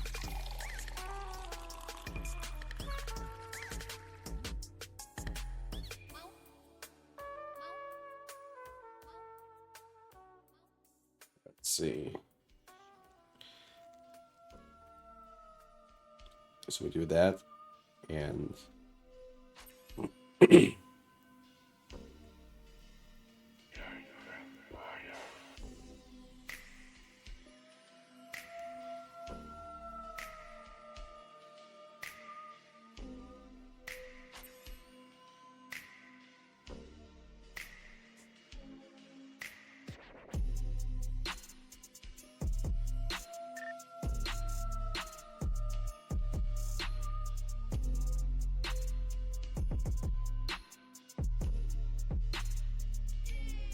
Yeah, one of the critical things I gotta make sure on this is making sure that all of the lines and angles are exactly correlating.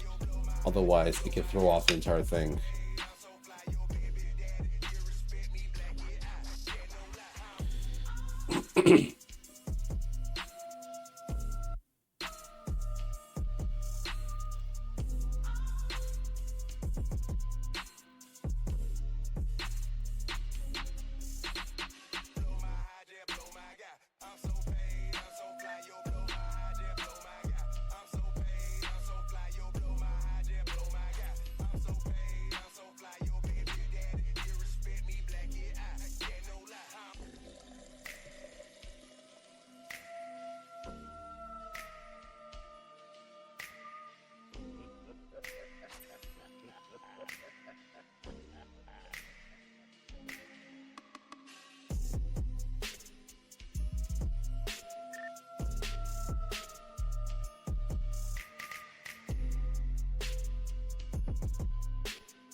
All right, we're 1/4 of this round, which is good, and I say we're making decent progress. Got like the, I got like whoa, let me move this guy. So I got like the base of it shaped up. Let me zoom out. The baseline is shaped out, and right now I'm getting the handle and the mechanism in the metal. Thankfully, with this, the whole like mechanism of this heat press isn't as detailed compared to the embroidery machines. So for this one, I should be able to do this in reasonable time.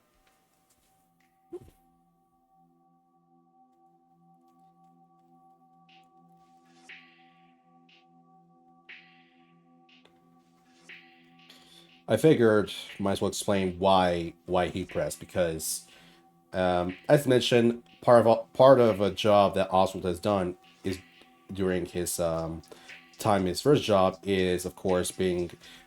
Let me turn this down. Let's see. There we go. Part of the things that during sorry, I had to keep my mind straight. So his job entails mostly, of course, maintenance on the industrial machines, from the embroidery, the heat press, the vinyl cutting, etc. But he also handles the production side of the whole Captivate Customs. That's the store that he works in. So he does a bunch of custom apparel for people, from industries to organizations to individuals. And one of the things he does is bring shirts. I mentioned this process before, but one of the process to actually make custom printed t-shirts is a process called DDG. This is like more of a higher end process where you actually treat the shirt, you treat the shirt so the glue is in it, you print it out so the design's there, and to actually ensure that the ink and the design stays on the shirt even after a couple washes, you heat press it, which is this guy. And this thing can go up to like 300 to 400 degrees, and you should just simply press it, and it heats up the shirt. It's pretty simple, actually. Just got to make of course, just be mindful and don't stick your hand in it, because it'll hurt. And the reason I know that, because I've done it myself purposely. And and if you ever came across these machines, please don't stick your hand in it. Even if you do this as a joke, it'll hurt very bad.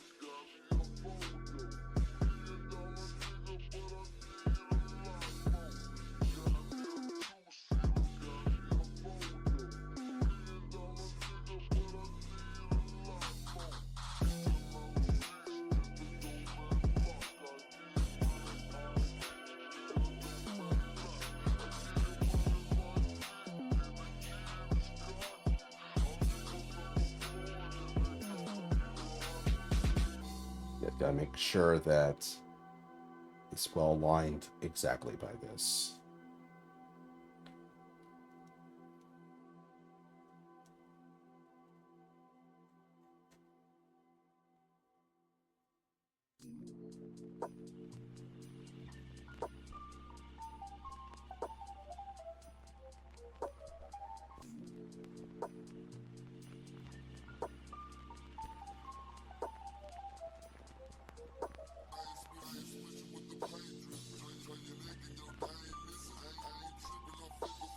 Let me see this. Let me turn this up and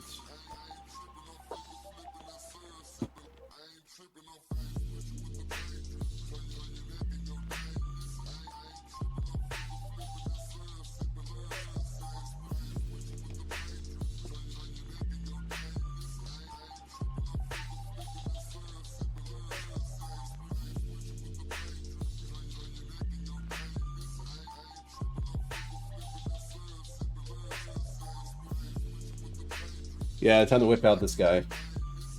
It's gonna be racing a lot.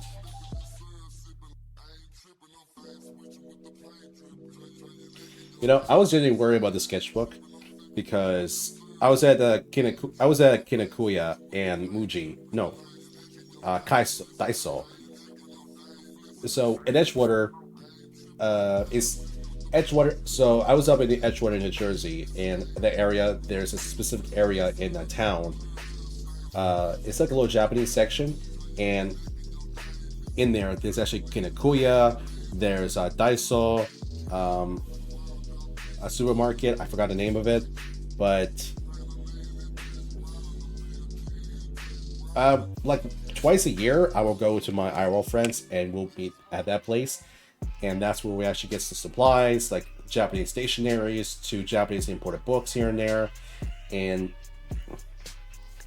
that's how I've been able to get some like art tutorial books imported from Japan, some interesting manga, doujins here and there, including bacon and lettuce stuff, and yeah, it was a great place. But when I was there, I had to get some sketchbooks, because one of the places the sketchbook I've been using, unfortunately, I used up all the pages, which is quite an accomplishment. But I bought this because it was cheap, and I was so scared because I thought that the paper will be kind of bad and everything. The first page I did feel like a little bit off, but I think that later down the line I was kind of happy that I've been getting used to the whole thing. So I'd say that next time I'm back up to Edgewater, I might actually grab some more of these. Same with the Muji sketchbook. Like I'm trying not to be very picky with the paper and the supplies I use, because usually I'm quite happy just using kind of like the basic stuff. But if it starts to become like kind of hindering and it starts to become like an annoyance, then I might have to just bump up the quality. I'm thinking of getting some Halloween for my cat boy. Oh, cool. Any sort of preferred candy that you're thinking? Unsure what he should dress up as though. I'd say a dog. Or in fact, does Catboy watch any cartoons or anime by any chance? Because you can go with that. You can Catboy can possibly cosplay someone.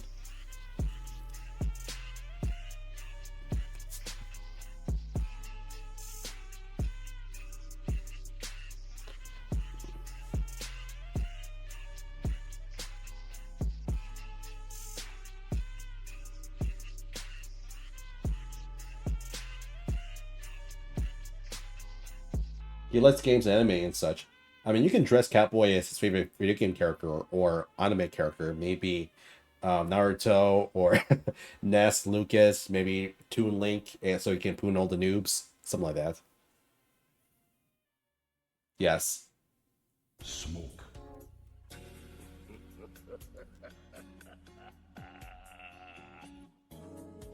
Wow, good timing. Honestly think you're fucking funny. Seriously. You're a fucking ugly little cunt, mate, and if I ever see you, I'm gonna... Probably I go for a character I like. Yeah, I'd say go with that. Damn.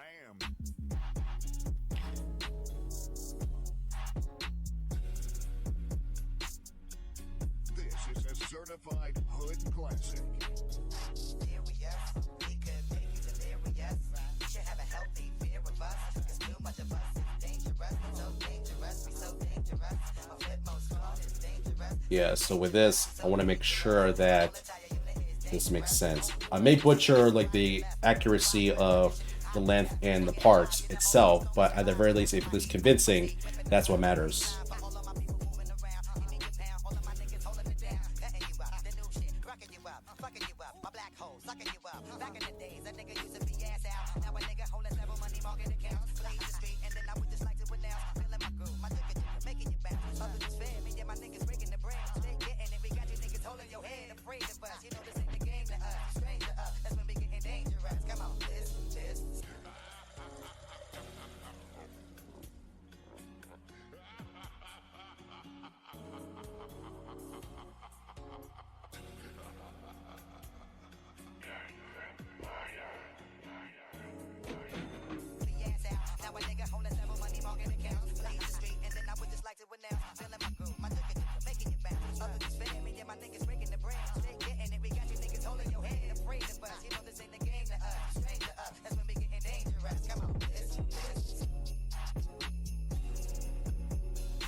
Yeah, the bar of this on the back is pretty thick, so I figured just shaping them up a little bit so it will support the weight of this computer and this contraption.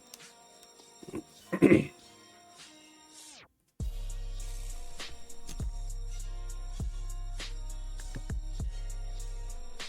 mean, granted, you won't be able to see this, but I figured just showing it.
Okay, and all I have to do is just... And I kind of messed up something. Not to panic, that's okay. I just have to just roll with it for now.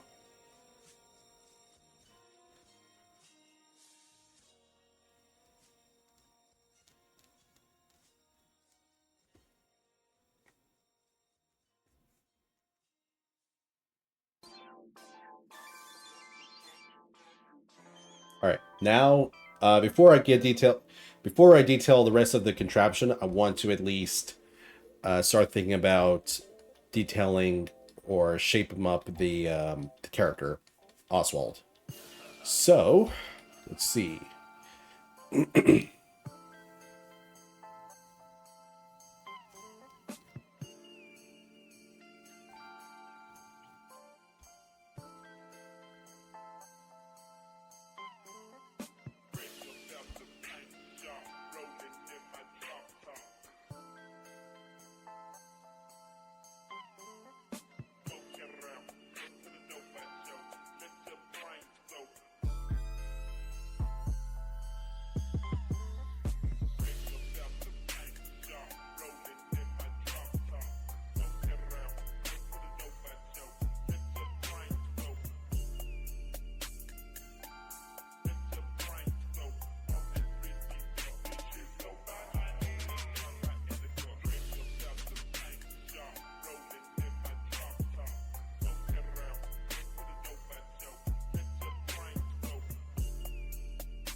Let's see.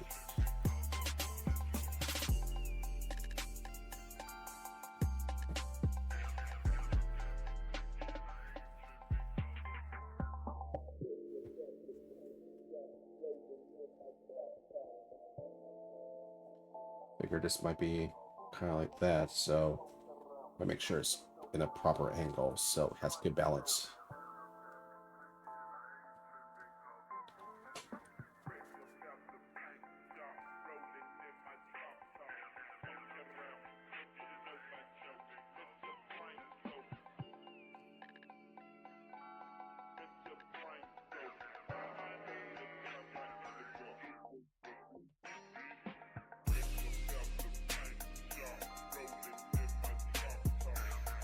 I know it's defying basic like structure of how the character should be, but I mean, I don't mind cheating a bit.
Alright, we got another good track, so I'm gonna say silent.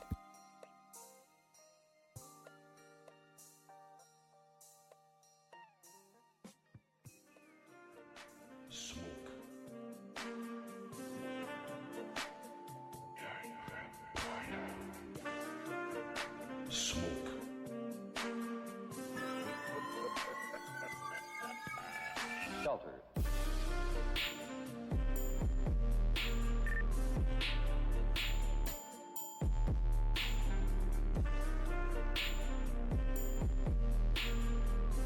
Damn.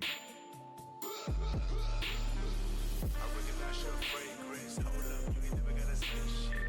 And I know you taste this a little bit. Everybody knows basic. You live life on an everyday basis with poetic justice. Poetic justice.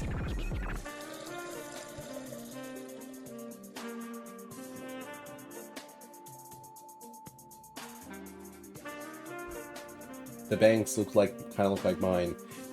This is meant to be the cap. Let's go.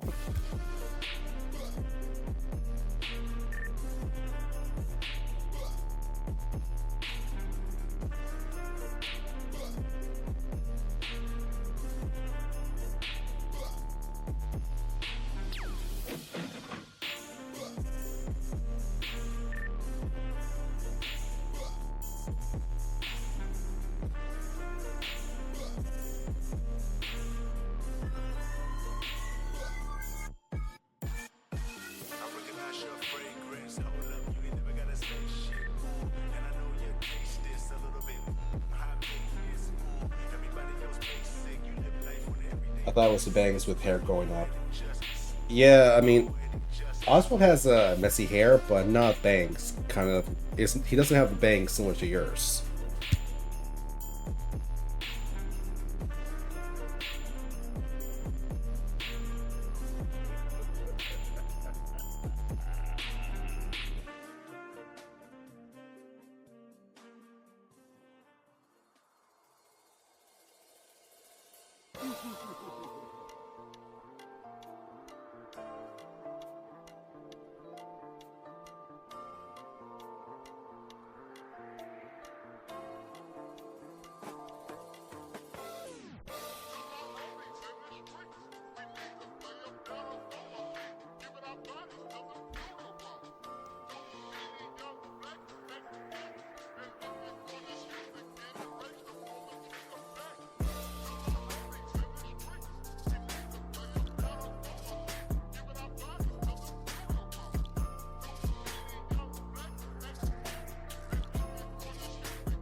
curious.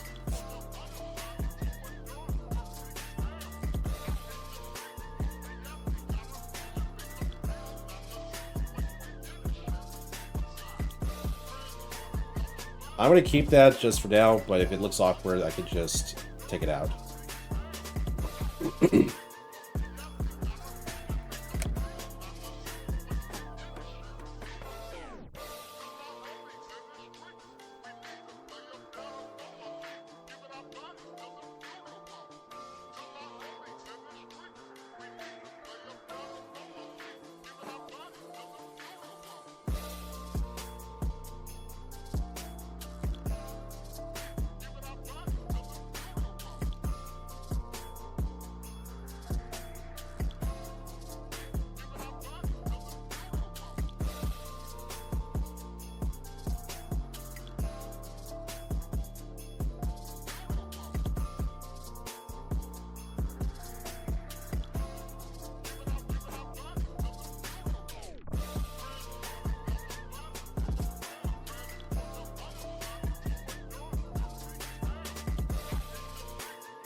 Yeah, I figure we'll just go back to this.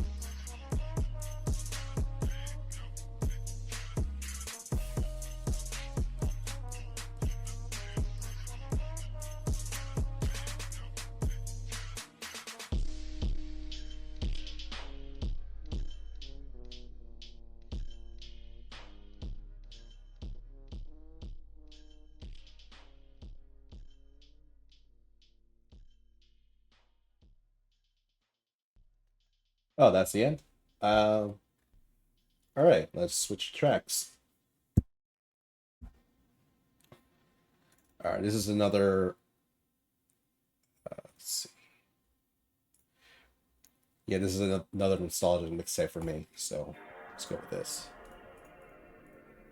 Not this one. Oh, don't have it. Well, close enough.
You know, I kind of like that. Kind of like that smile, so I'm gonna keep that. I know I said this multiple times, but it's like, on one hand, it's kind of easy to make cartoon characters, but the other is kind of very difficult, especially when you have to make it like clean and pristine.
Alright, I got 15 minutes left, so I'd say with the remaining time, I'm going to focus on just shaping the rest and just make it at least comprehensive.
Let's give it a shot. Just gonna do.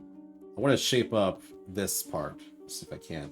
I think I got the now need someone that could draw a quick color doodle.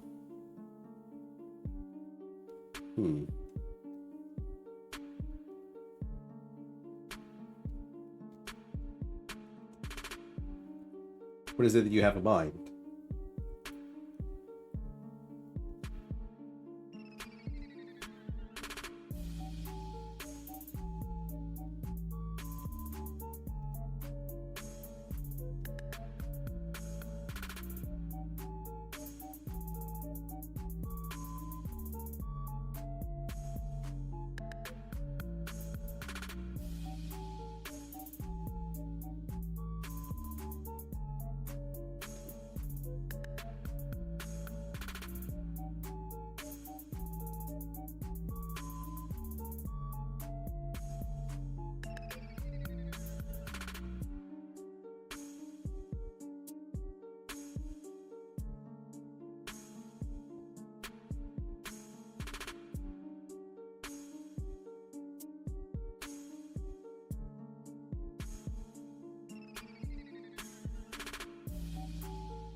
So it's be nice having October holiday profile pic since I'm currently at the mood because the new game dresses that will go well. Oh.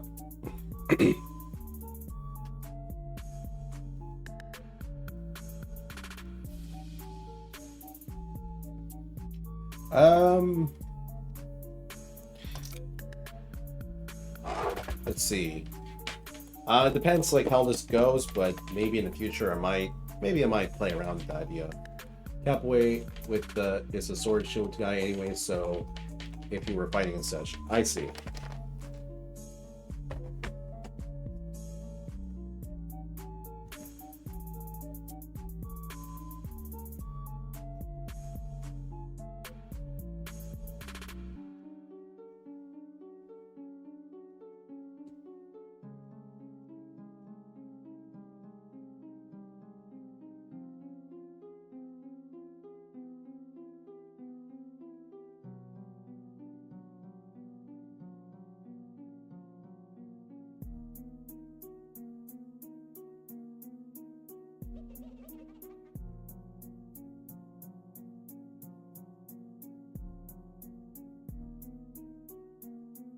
And green will be quite a different color for him. I see.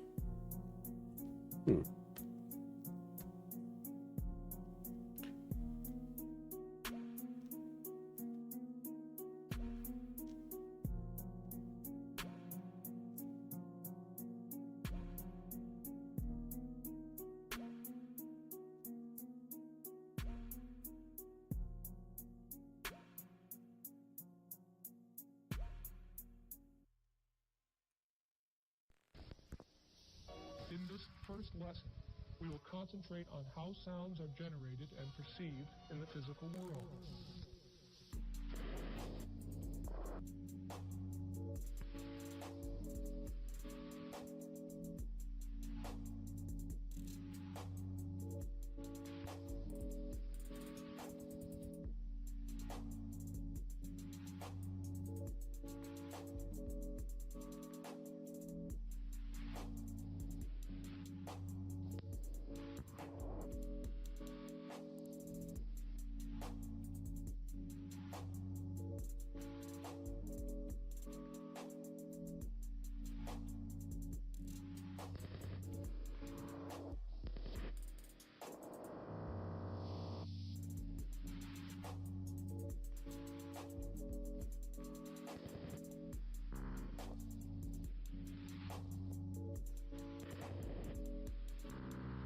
There is more to the art of sound design than tweaking parameters of a favorite preset or twisting knobs.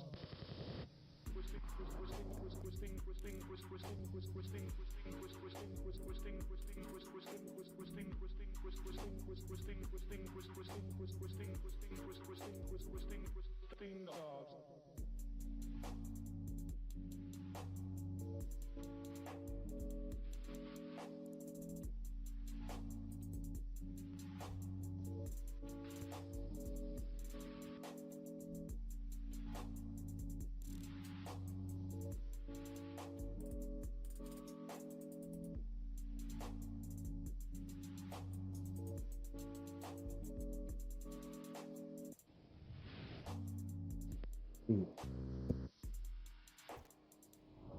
upcoming lessons on this tape and Volume 2, we will explore and explain virtually all aspects of analog and digital synthesis. Specifically, Secrets of Analog and Digital Synthesis will provide you with a set of meaningful tools and knowledge which can be applied to virtually any electronic musical instrument.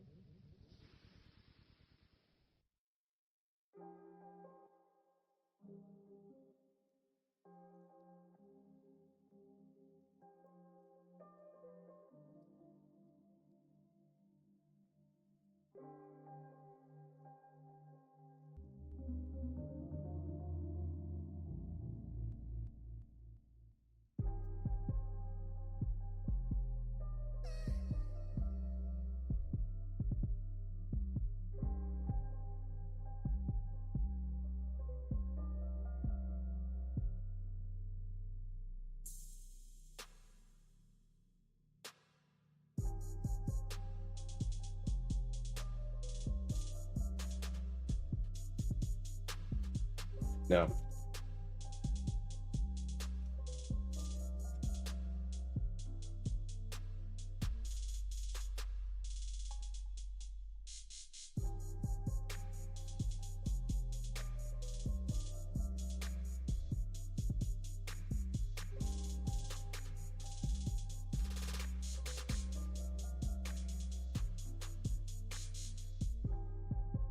Yeah, I don't want to overdo with the erasing, otherwise it might break the paper.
All right, we got 1 minute left, so let's see what we can do with that time.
You've got mail.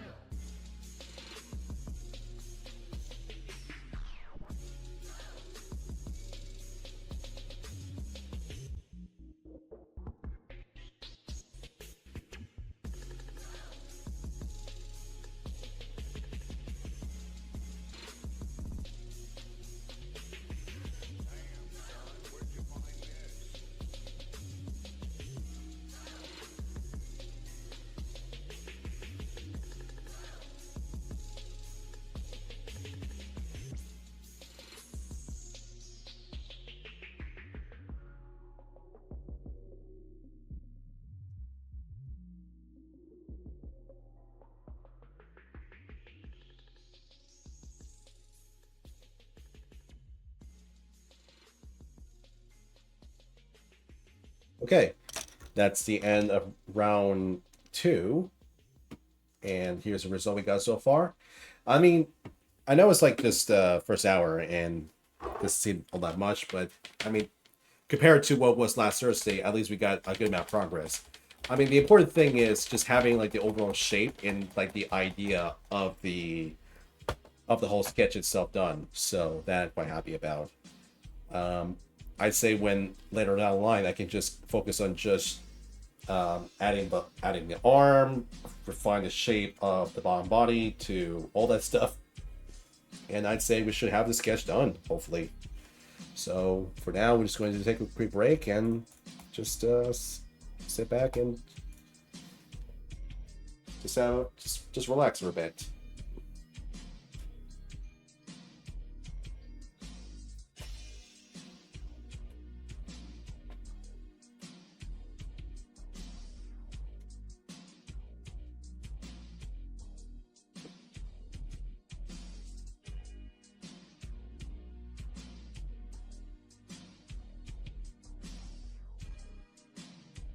One thing like a little bit annoying is the eyes. Like I feel like the eyes are a little too big, so I might have to make it a little smaller.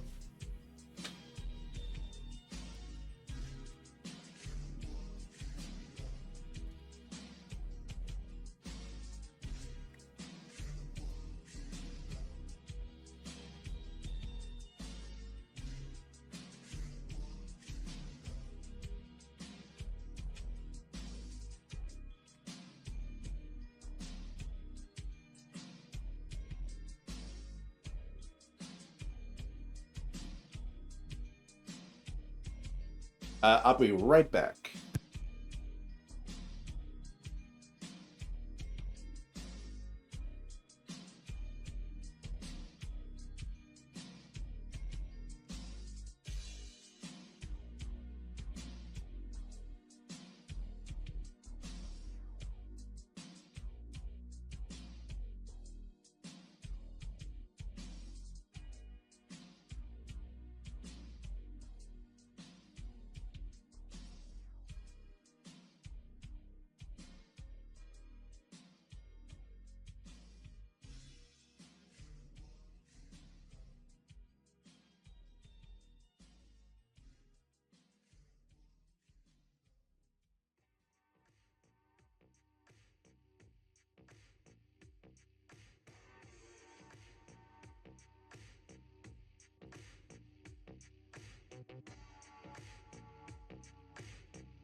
I have returned.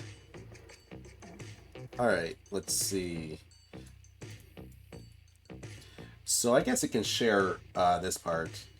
Let's see. Yeah, so the contraption, bleh, the contraption that I'm kind of referenced to is STAHLS Headtronics. Reason why I chose this particular one is because I've actually handled this specific heat press myself, and I mean it's kind of straightforward, nothing too crazy. So all what it is it's just a lever. It presses down, it heats up the garment. That's pretty much it. What makes this kind of unique is that this little heat plate down here, you can actually swap it. So if you have like a little toddler onesies, or maybe like a hoodie or something like that, you can always switch out the plates and just work with that. Yeah, I remember having to work with this back in the farmers market for some time. And when I was in the warehouse, they actually had like the more updated version of this thing. It's the one that you don't have to press down the lever itself. It has like kind of like a slide mechanism where the top part slides away and back. I think it's safer. I'm not really sure. But funny story, what I said earlier. So I recommend you guys never doing this, because what's happened was one day at the farmers market, we were instructed to print and kind of heat press a lot of these hoodies. These hoodies are for like a lawn designer or lawn care business that's local, and we have to, if I remember correctly, we had to print and heat press 30 of these hoodies in different sizes. So that process took us maybe like 3-4 days to complete, like nonstop. I remember during Saturday, I remember feeling like so dead inside and so drained from having to do these hoodie for so much, that I figured, you know what, I'm going to stick my hand on this thing, on this top part right here. And so, being my dumb self, I stick my hand in here, and within 3 seconds, my hand hurts really bad. When you get to the point when your hand is starting to feel like a little like pringly and ticklish, you know you kind of messed up. Thankfully, my hand is all better now, but it goes to show, please don't ever stick your hand or do anything dumb like that with these, because these don't play around. They're not made. I mean, I'm lucky to get out of it alive and like without any damage, but still, it's not kind of the fun thing to deal with. But I would say this thing, especially when you heat down like on the ink, a garment with the ink itself, it does provide like a very unique smell, like the smell of burnt glue and burnt cotton. It's one of those things like you have to be there to actually experience it yourself. Like, it's one thing to smell it, but it's another thing to do this continuously for like 6 to 8 hours a day, and coming home with that stench, with that smell of burnt glue and cotton. To me, it's like whenever I go to like a local print shop and where they have one of those, and when they just heat the press, I don't know, it gives me like a nostalgic feeling when it comes to like the scent of it. Maybe it's just me being dumb, but that's how I feel.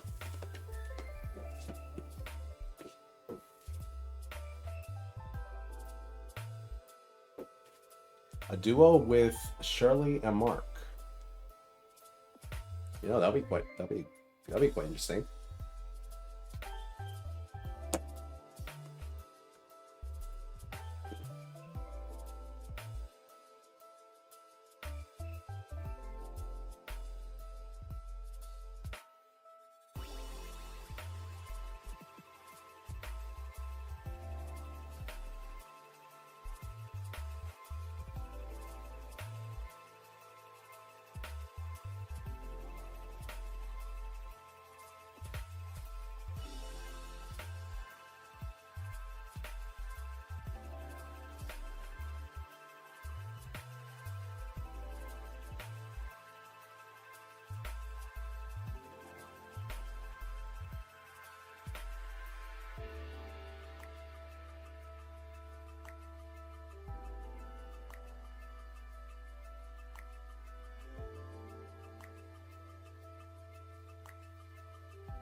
All right, I think I feel like pretty much used to. I feel like I'm comfortable enough, so I'm just going to cut the break time a little early, and we're just gonna get straight to round 2. I'm sorry, round 3. So I figured with the hour, since I have this whole thing kind of like laid out or ready to go, right now I'm going to focus on refining the shapes. My goal is to just refine the character right now, and then with the remaining time, I'm going to try and establish this little contraption here, and that should be it.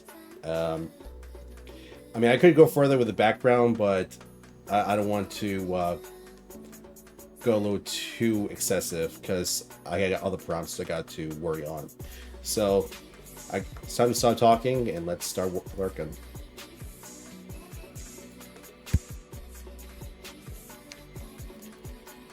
So the first thing I want to do is I wanted to try and fix up the eyes because they've been bothering me for some time. I feel like the eyes are like a little too big, so let's fix that.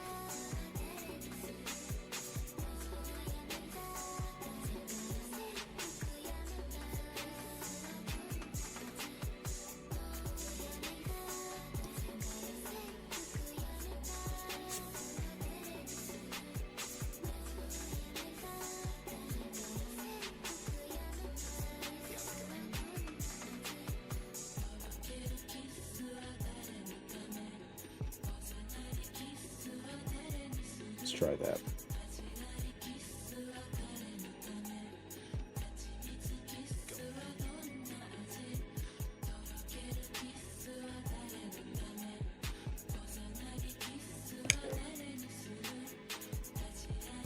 I mean, it's kind of better, I guess.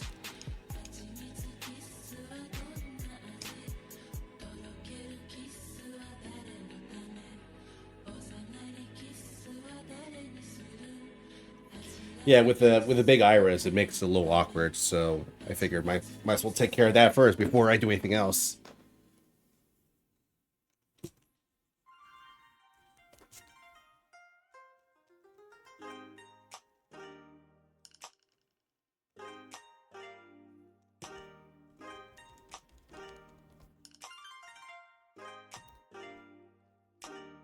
Yeah, and just want to have these things aligned.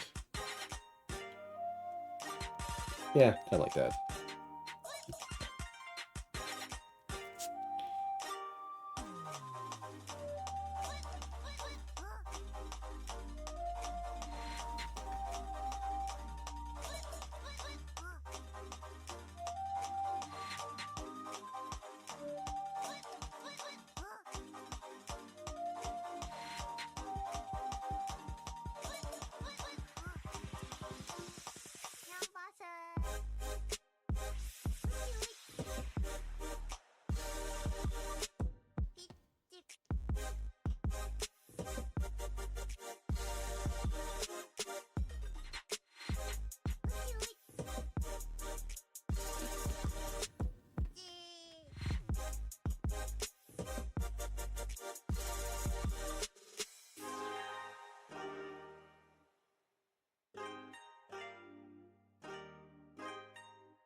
Yeah, let's not overthink this. Let's look at something else.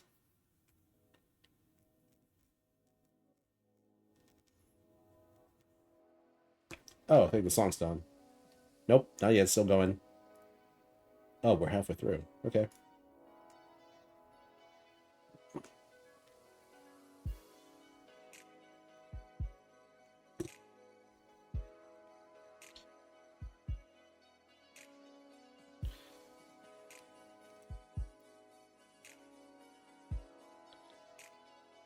Yeah, so I figure might as well have this established just a bit.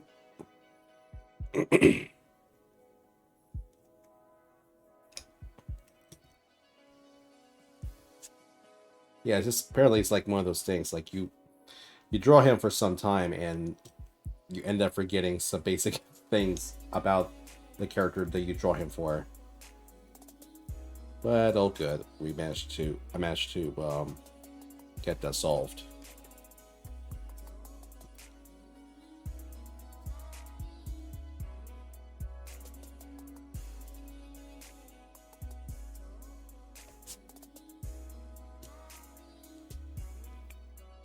So again, I want to focus on just making the character look good.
All right, something like that. Let's see.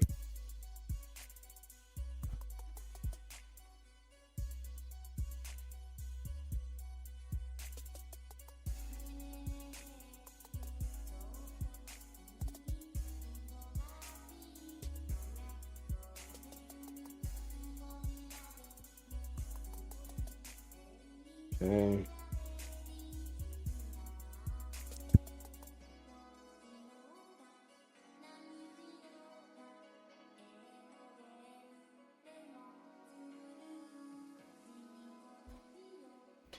All right, let's take care of the other one.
Give me a minute. I'm just going to quickly find additional hand references.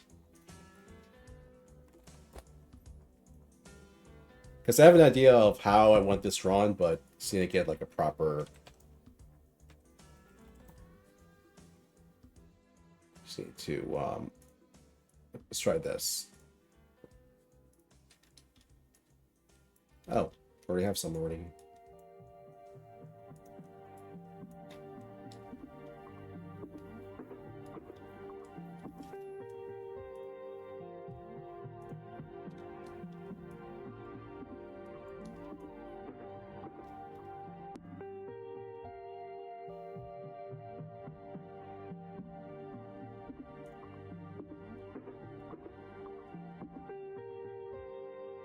Almost, almost.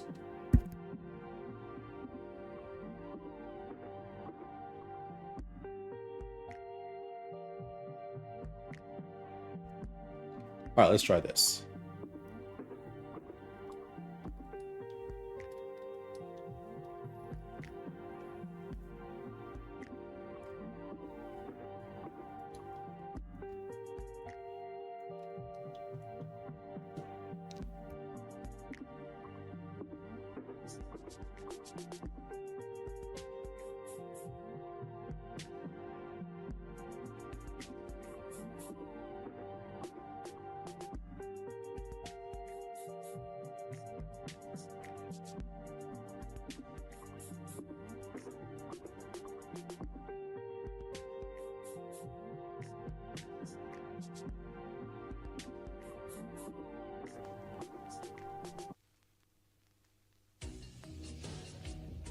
Okay. I'm going to stretch it just 2 extra minutes, just for that. All right, let's take care of the hand.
The character in the profile pic, is he your Sona? Are you referring to the character in the host box?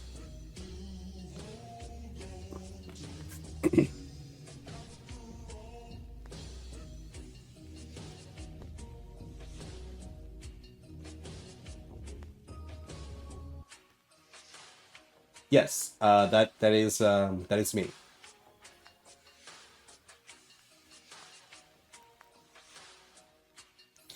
Yep, that's correct. That is Ayako Kiku. That's me.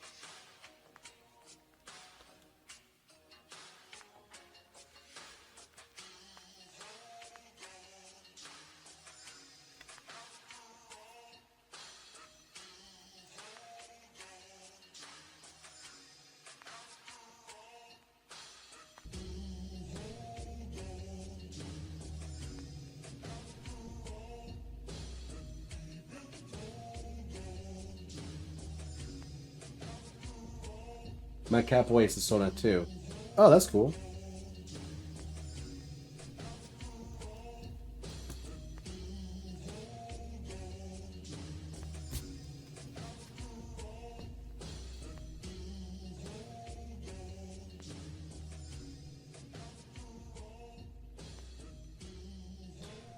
Yeah, the design of Aiko Kiku goes kind of way back. I had an earlier version of him designed way back in 2019, but the other version is kind of the same thing. The only difference is the marking is different, and he has a he has a gray zip up hoodie. That's the only difference. Eventually, the designs kind of evolved time to time, but it wasn't until this year when I officially established him. I would tell you, later this month, I am planning on redesigning Ico for the 1 year anniversary, because the design I have right now is I kind of like it, but I feel like it could be better. You still could have alternative clothing. That's kind of the idea that I have as well. I mean, I'm planning to have like the primary outfit, but I have an alternative outfit in mind that he could wear, either in his shift or during his unique situation, that sort of thing. But that's kind of like an idea in the future for now.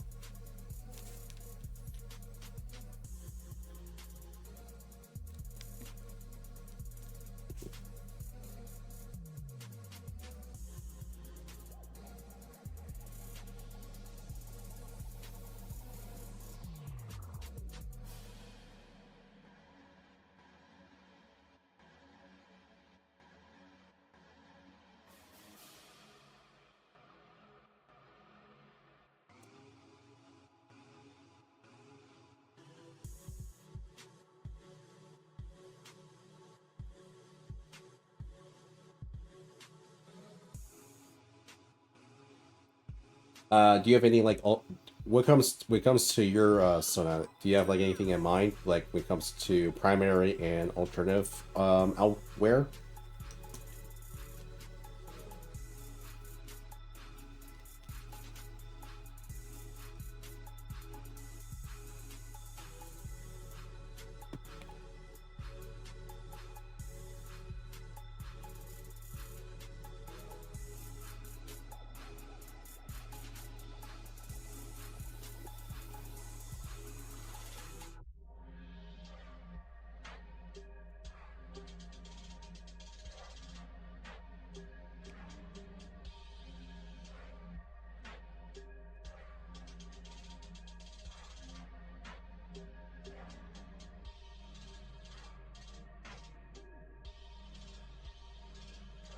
His main one is big hoodie and baggy pants, but seen a drawing tat send to Lemonade. Oh, okay.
Yeah, I'm not liking this playlist.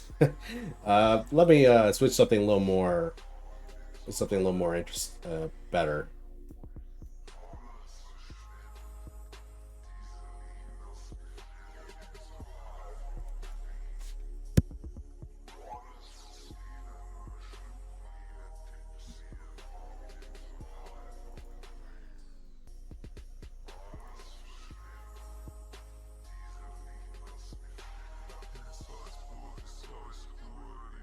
All right, we're switching tracks.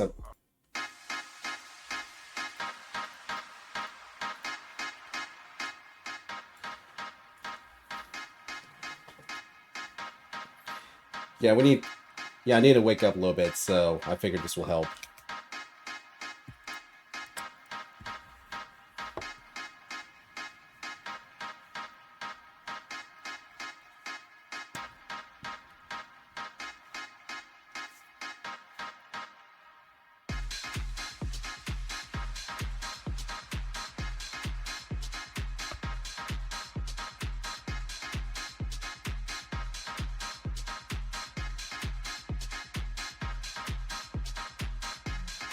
I would say I do have an idea of exactly the story of Aiko Kiku. When it comes to like plot lines, his character overall. Well, my character overall. Don't want to spoil it at this time, but hopefully in the future I can dedicate more time on the character Aiko Kiku. I have a reference with him in Undergarment too, but I would still like a new image of him in Undergarment, only because got now that collar undershirt, which looks great with boxers. I see. Well, I mean, I'll just say, in January, my custom illustrations will open, so when that happens, feel free to message me and we can negotiate.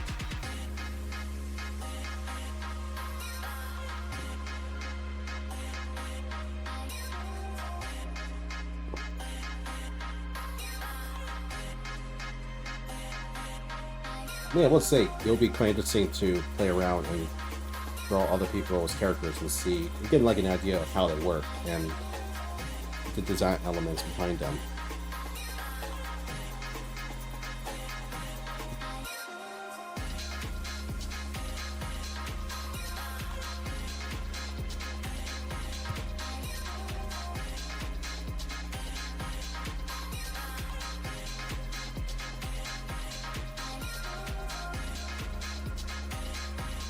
That's good. Has Echo ever drawn? Actually, there is. If you look back, there is one illustration I drew of Aiko in Undergarment. That is the closest that you'll see on that part. That is, let's see, illustration number 6. That you can find it on DeviantArt. You can find it on Twitter or most of the platforms. You'll find it.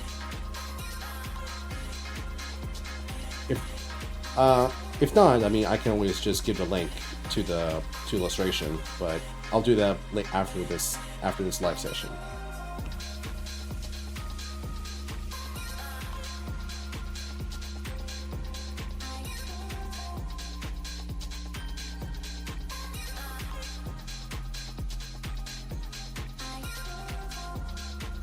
Yeah, this music is a lot better.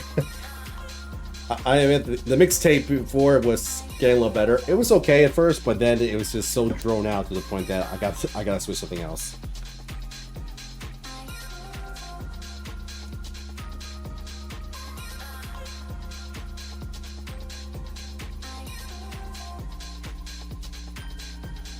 Yeah, in case you can't find it, Catboy, during the next break time, remind me, and I'll just DM you the link, or I'll just DM you the image.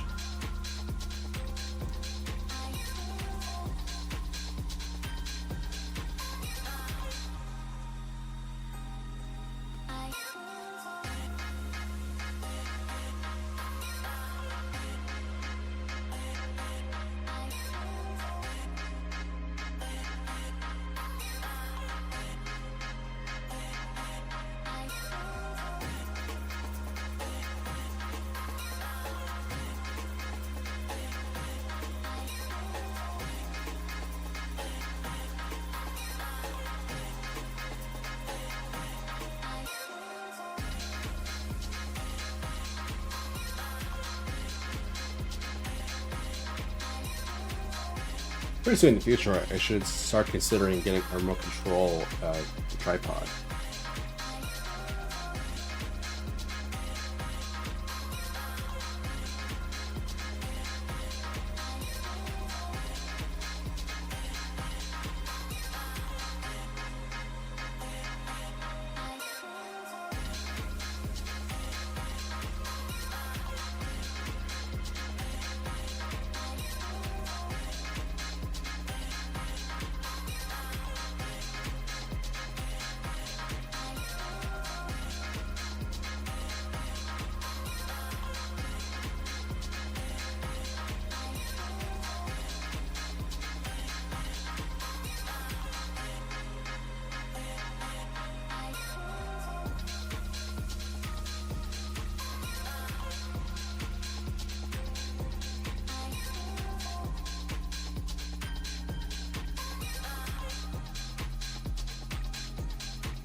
Let me fix something.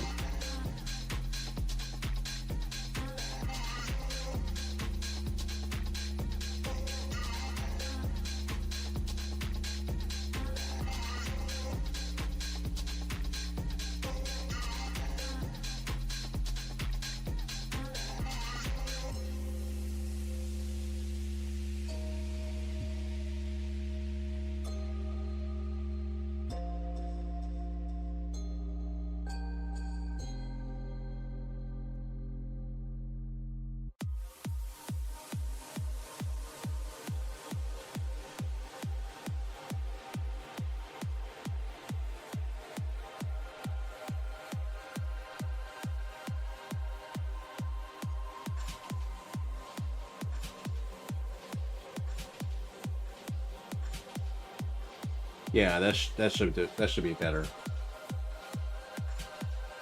Yeah, because the version I made earlier was a little too small and a little awkward, so I figured just increase the size a bit, just so it makes more sense.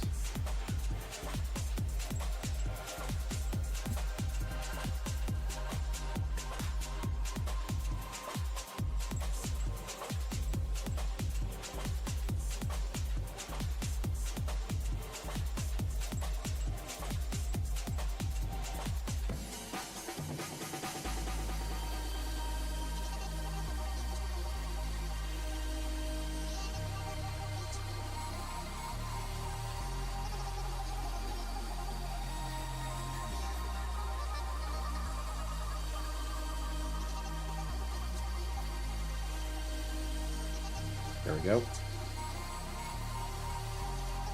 Now it makes more sense.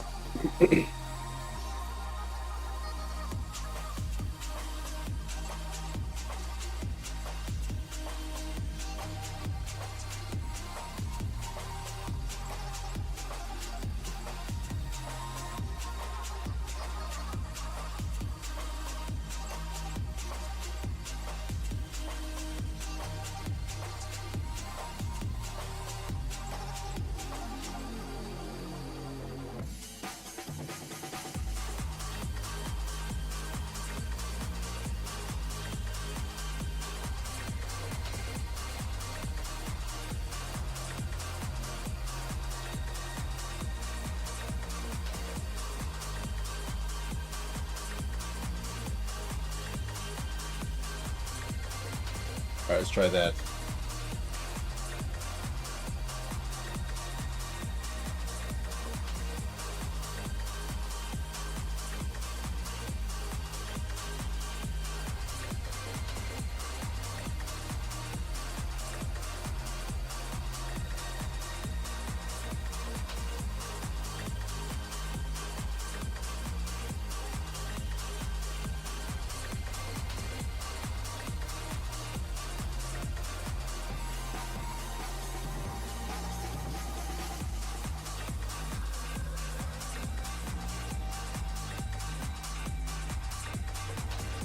No, it feels a little awkward. Let me fix that.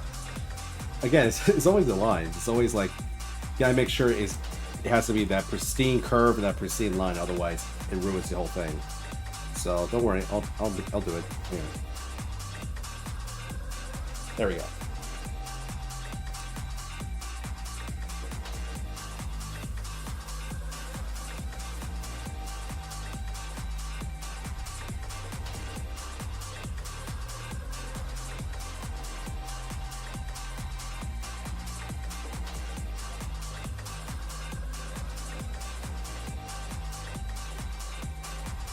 Just got done drying my hair and I really destroyed my bangs. You mean you gotta cut your hair? That's unreasonable.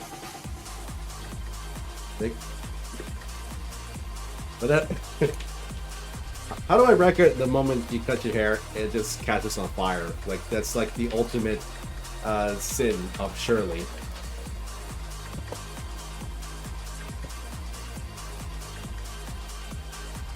Jokes aside, I mean, hopefully you get that sorted, because it can be quite annoying, I can tell.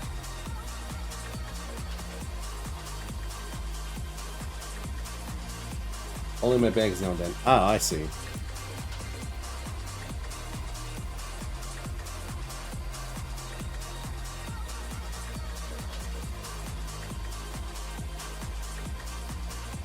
Yep.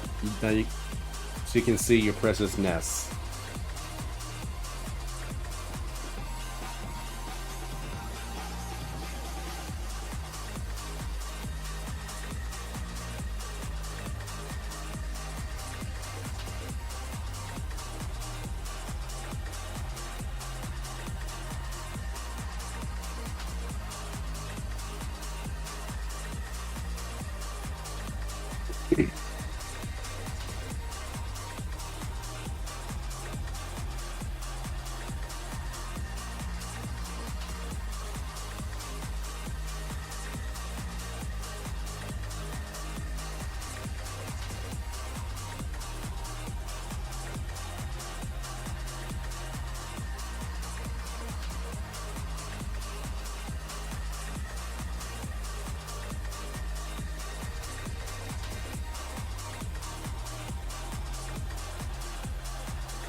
Unofficial, but I mean, it's just something to check and see.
Oh, almost forgot. I think I forgot. I think I missed it, but I'll just do the usual shout outs to people who still stick around. Let's see. Any Draymond, Shirley Vega, Cowboy Next Door, and Removed. There we go. Thank you guys for still sticking around. X also seems quite flexible. Well, I mean, considering he climbs like shelves to grab garments, climb ladders, do a little climbing, stretch between like heavy machinery. I think that it's kind of needed for the job that he's in.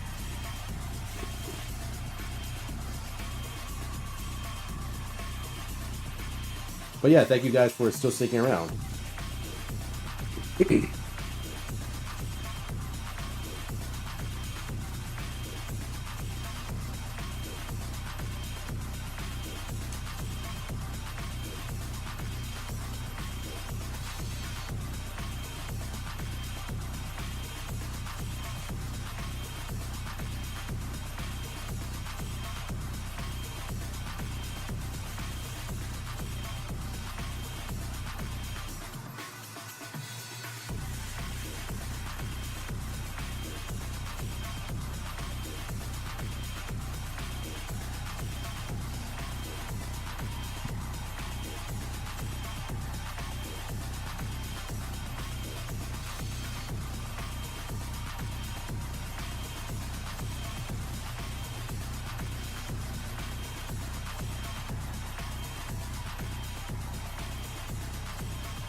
Oh man. Kind of reaching near the end of the. Kind of reaching near the end of the eraser for this guy. I'm going to need to do something with that soon.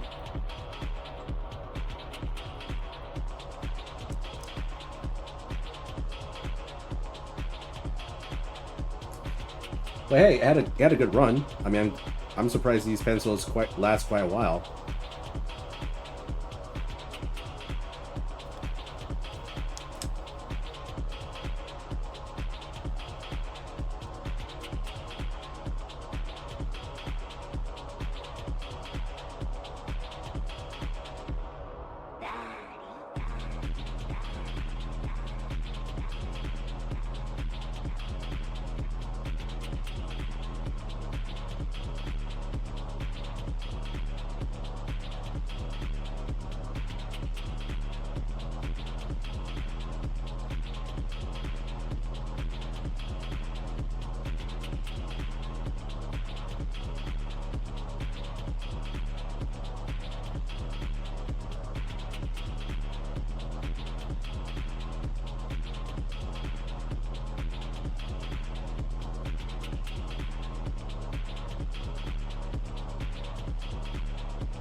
All right, we're first half of the. We're already past the first half of round 3, so I'd say with the remaining time I have, I'm going to focus on just establishing.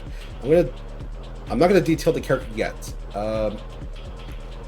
King Ludwig II of Bavaria. Hello, nice to see you.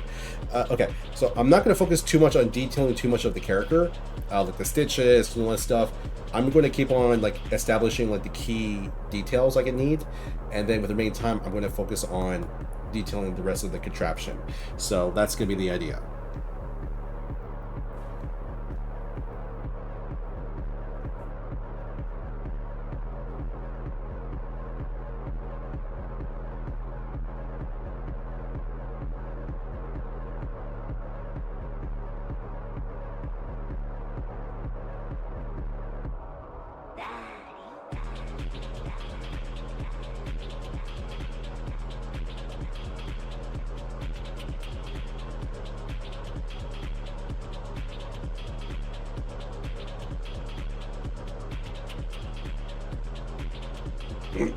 Let's see.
Let's see.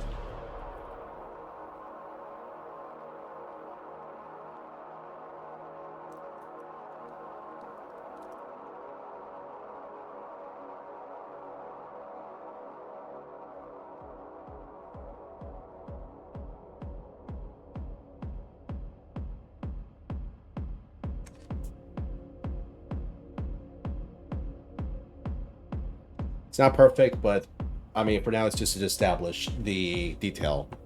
Eventually, once I refine the lines and everything, I can focus on that. what scenario you're drawing Oswald today. So this is a continuation or like a makeup from last Thursday, but it's supposed to be Oswald. Yeah, I'll show real quick. It's actually Oswald doing a heat setting on the heat press, doing a handstand on the heat press. So that's the prompt for today. Right now, we've pretty much got a good amount of progress done on like details of the contraption, like the heat press itself, to the character. Right now, I just want to keep working on the key details of the thing, and I think for the final round, I can add in like the little last minute details. Again, for now, I'm focusing on just getting the key ones in.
Yeah, I'm just thinking like what else I could add to make this a little better.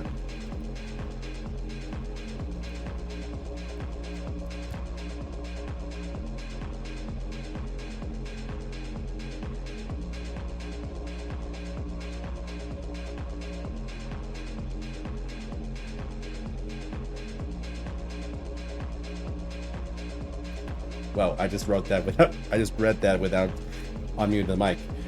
Sounds cool. Just out of curiosity, what exactly did C Press do in approximately to making embroidery caps? So I'll explain again during break time, but this is not made for caps. This is made for DDG or direct to garment. Translating, it's a unique process of making custom shirts. So essentially, you soak the shirt into glue, or what we call treating. Then it goes to a printer where it actually prints out the shirt itself. Once the ink is already wet and on the shirt itself, this is where this guy comes in. You're supposed to cover the design with like a piece of wax paper, and with this heat press, you press it, and it's supposed to harden the glue from the ink itself, sticking the design itself. This is also used on another process where you actually peel off like a printed design already on the paper, and that's how you do it, either on plastic or on proper ink itself. So that's the purpose of this machine.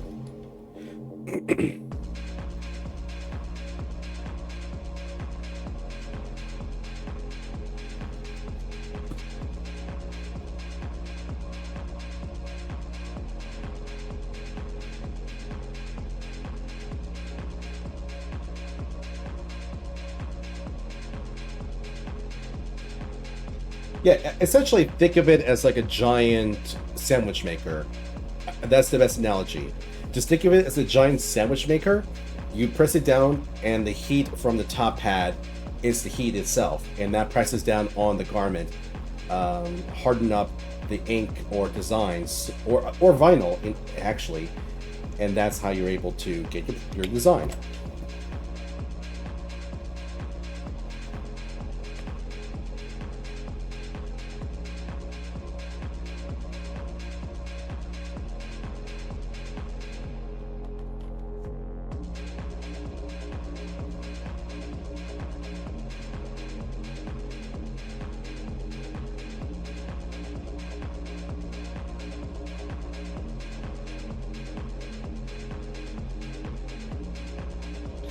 Oh, I think I messed up something.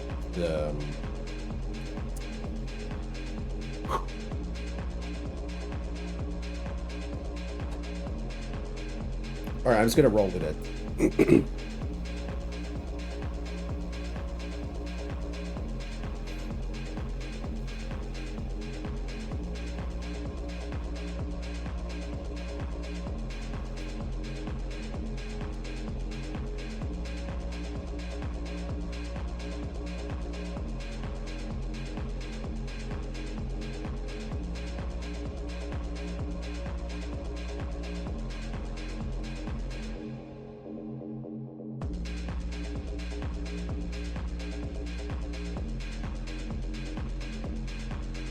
Alright, let's move out of the way.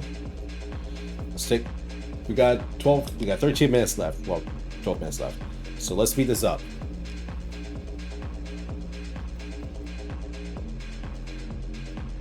First things first, let's take care of this contraption up here.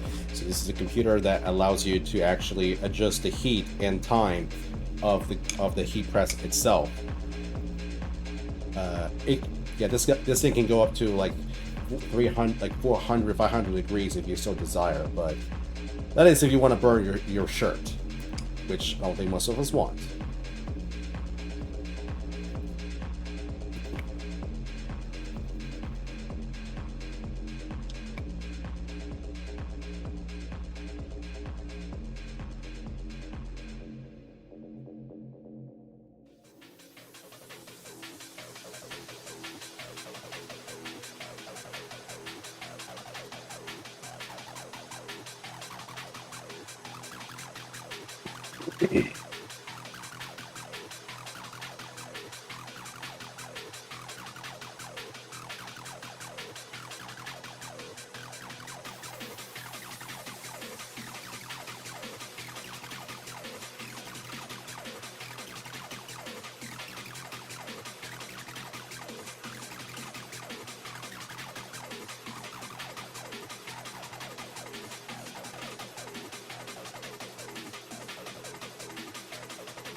No, let's zoom in so you don't have to see that face.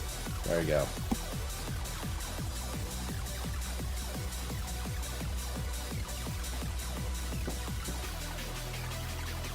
There we go. Plus you can see better.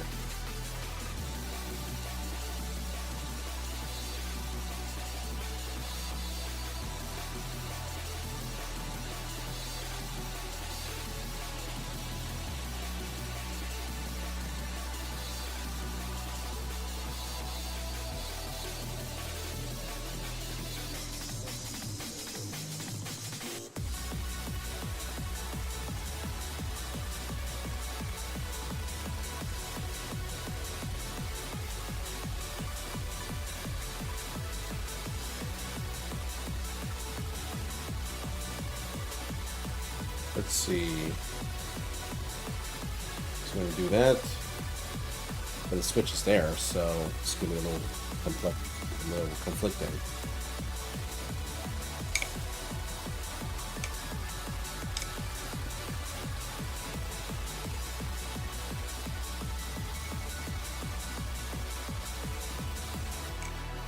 All right, we got 10 minutes left. Let's keep going.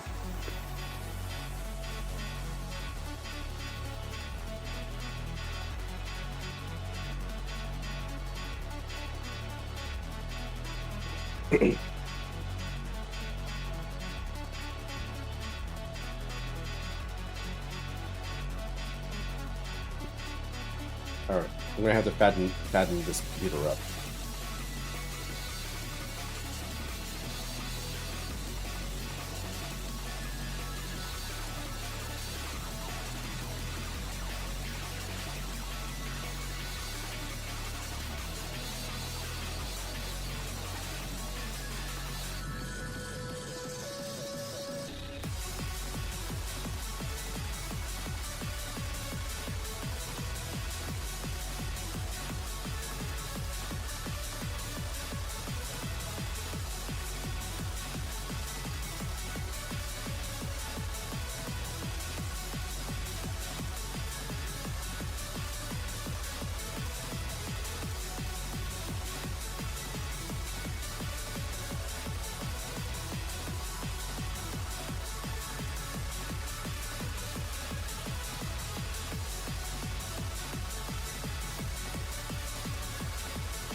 Let's keep going. It's not overthink. Let's just keep going.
All right, 6 minutes left. 6 minutes left.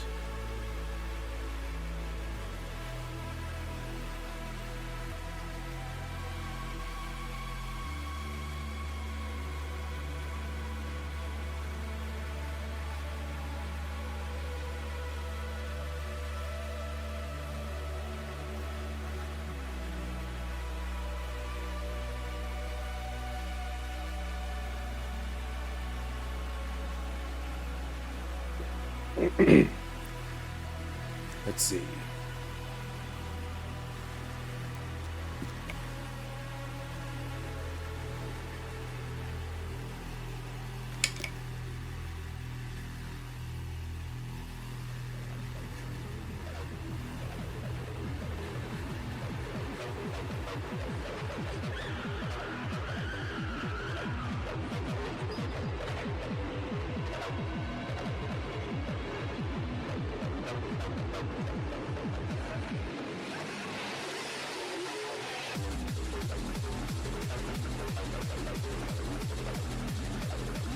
Oh, right. Can't see. There we go.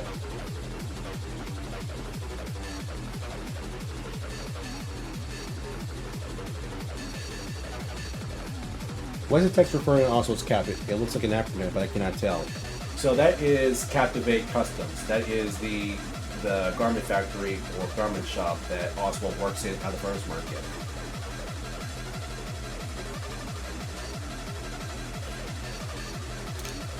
I can just hang on.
All right, 2 minutes left.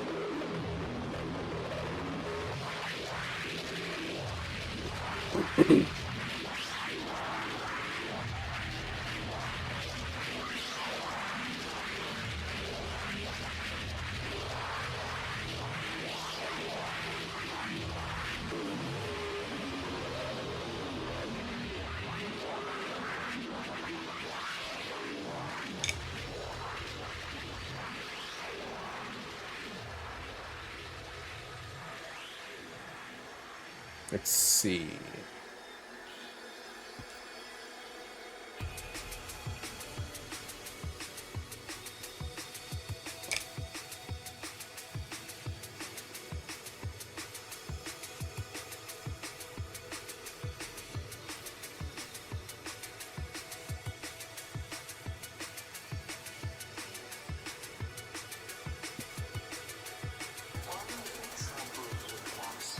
I know it's looking rough, but that's okay. All that matters now is just getting all this stuff in.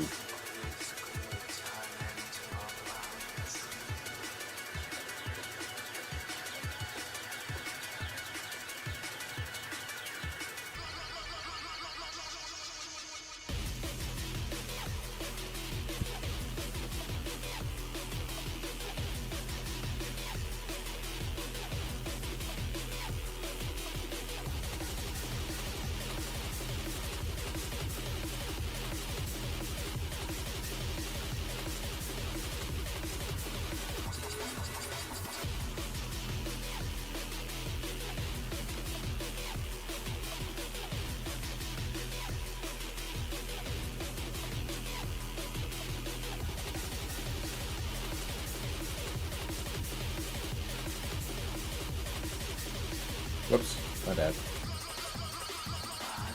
There we go.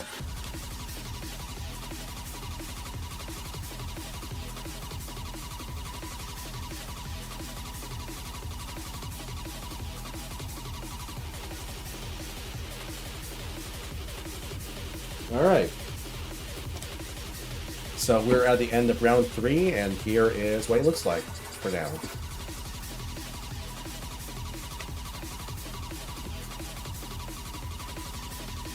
I mean, considering last Thursday, I mean, we actually got progress of him, which is quite happy about.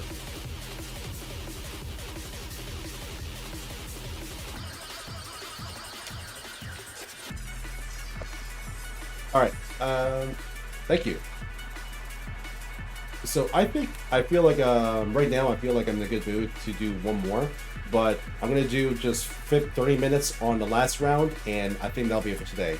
Because I mean, as of now, I got a good amount of progress of the illustration, I mean the sketch. Sadly, there has been some inaccuracies of the design of the contraption, because like this isn't meant to be that angled, like that severe. These 2 pillars that connects to the up bar is meant to be more angled, so technically this thing is supposed to be like up here. However, I mean, I could technically fix that, but right now it's too time consuming and I don't want to get too like lost in the sauce on the whole development. So I'm thinking for now I'm only focused on just establishing anything else that's actually good to go. So that means the bottom part I can detail, and Oswald I can detail as well, because technically it's ready to go.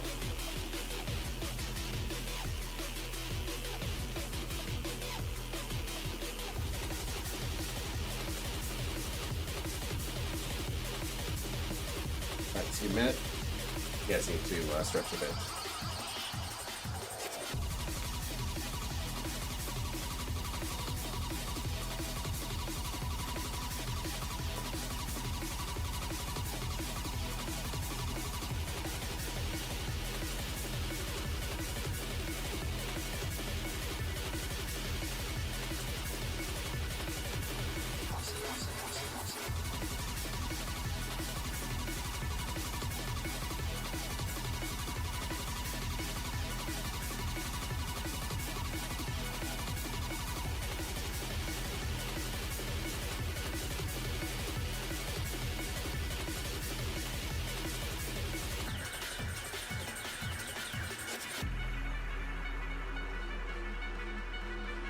All right, I'll be right back.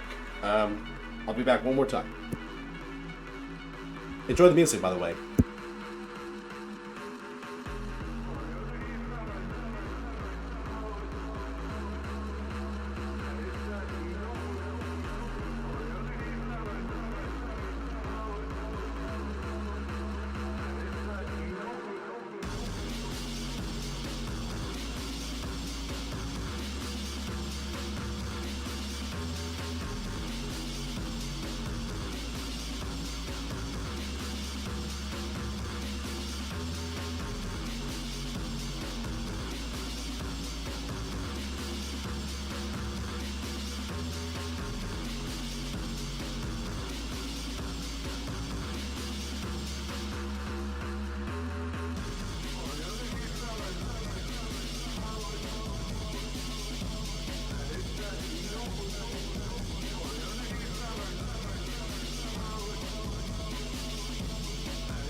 Apologies for the apologies for the little delay.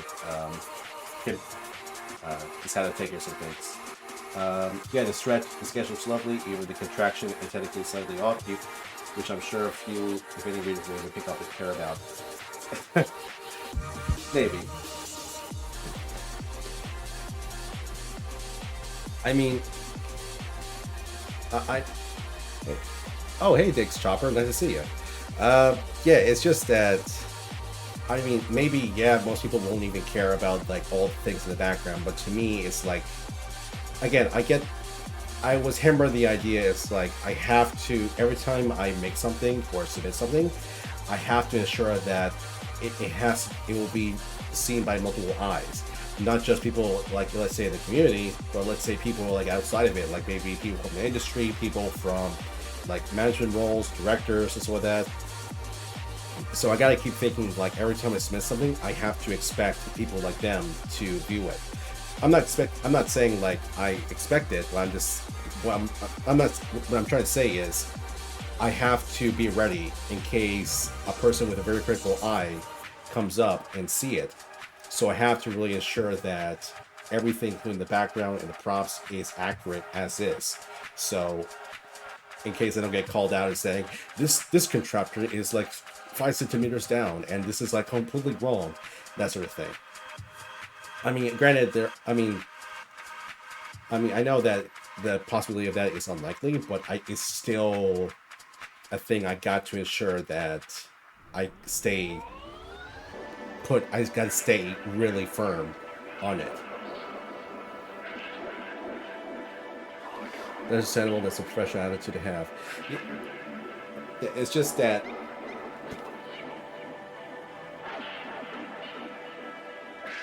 like for independent art, like for independent artists, I mean that's fine. I mean that's no problem. But if you're like in the professional world, especially when you're in like a big game studio, it's very critical of you to ensure that the details and the accuracy that you have of your character or the environment you put in is accordant by that. Because, like for example, if you make a Pixar movie and the character that you made is like so offhand or not relating to the world itself, people will know. Like, imagine you make Toy Story 5 and you end up making a toy or a character that's like so out of the universe, people will pick that up immediately, like right that.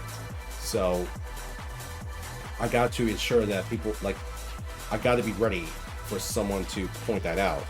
And if it does, I mean, it's gonna look bad on me. So I got to be firm that I don't want to repeat myself, but I think you get the idea at this point. And it's also ensuring that I don't develop a habit of doing that. Because I also learned that if you end up slipping and you end up just accepting like, oh, I'll give this problem a pass, I'll just let it through, then it becomes a habit. And the more you develop that habit, eventually it will lower the standard of the quality that you're trying to put out. So that's something I got to really firm it, got to make sure that it does not happen. I mean, of course it's inevitable, sometimes it'll slip out, but the thing to do is just simply notice what you're doing, notice the mistake, and just iron it out and move on.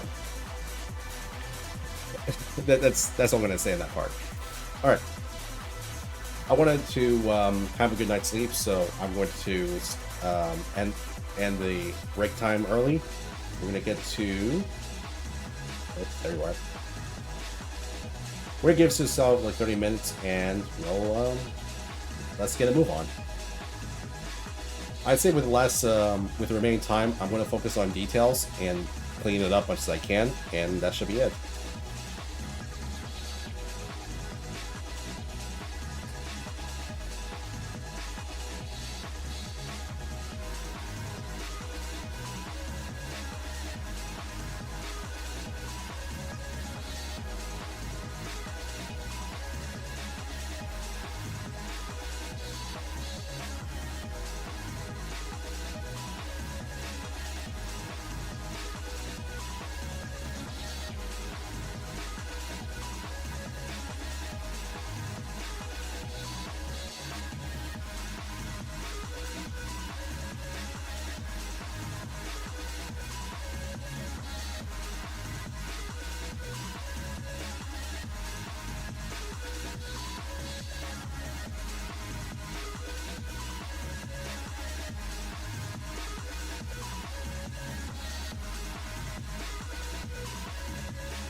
Yeah, so I think with the remaining time I have, I'm going to do this. I'm going to establish and clean up like the details of this contraption.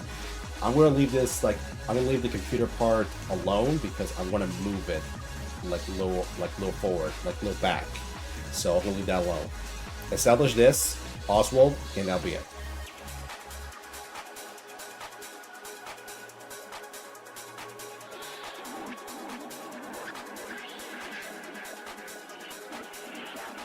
Oh, before I forget, let's see the people who are still sticking around. So we got Annie Draymond, Dex Chopper, King Ludwig of Bavaria, Shirley Vega, Colette Cowboy Next Door, and Weemoot. Thank you guys for still sticking around. Hopefully you guys enjoyed it for the last 30 minutes.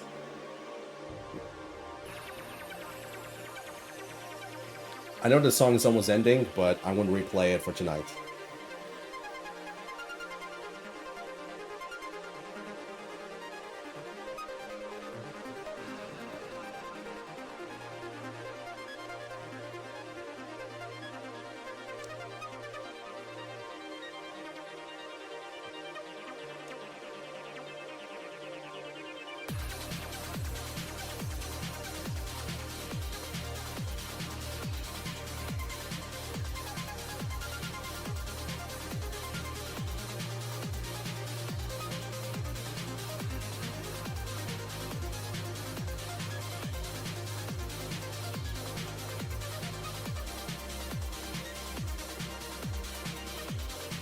Always nice to watch you draw. I appreciate that, Cowboy.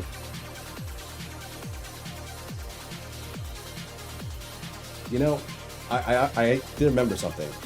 I might as well tease now. So, I remember you telling me about earlier about IQQQ and the whole like design concept and stuff like that, and we just kind of discussed it a little bit. This Thursday, I'm going to have another sketch session, and this time it's going to be a redesign or updated design of IQQQ version 1.1. That'll be for the 1-year anniversary of me. I began as IQQQ exactly last year.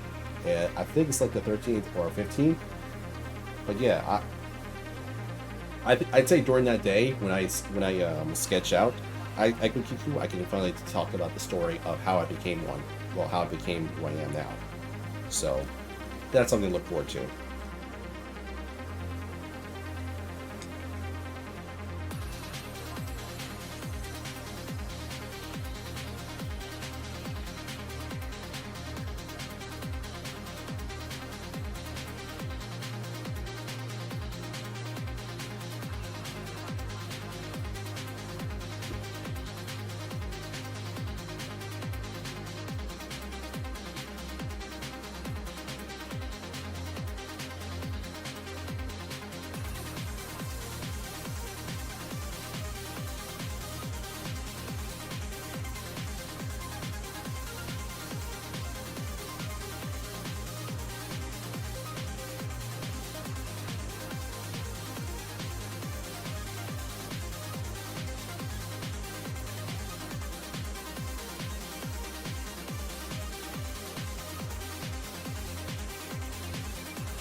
See, who do I have? What else do I have?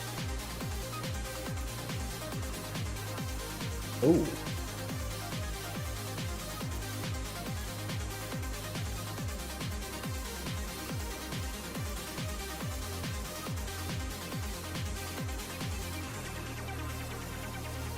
Whoa.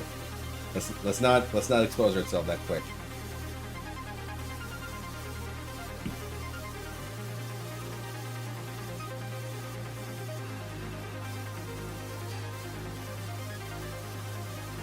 Thank you, Tweety Verde 777.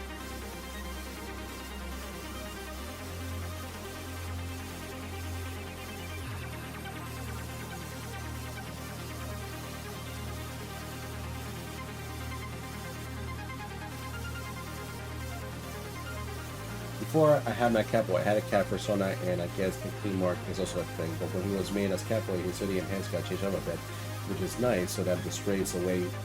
So he strays away from his very first design. Yeah, I think that's something I'm considering as well, because I'll explain more, but let's just say my redesign will mostly be involved like things I've learned throughout the past year and kind of like I guess you can say like a nice arc of my venture and where I want to go in the future. Of course, I'll also be here, but when it comes to direction and where I want to go,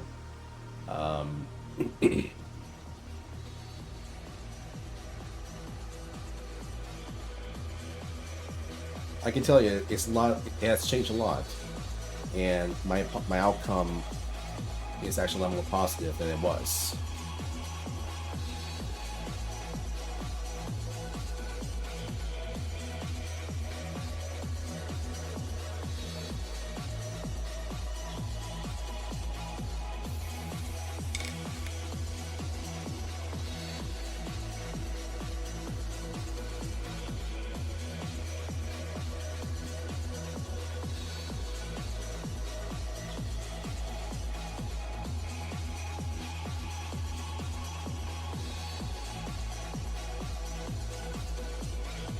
While I love how he was, it was how he was. It was made by someone who was a friend of mine and Shirley's, and well, I want to lose some of the connections. I see. I see.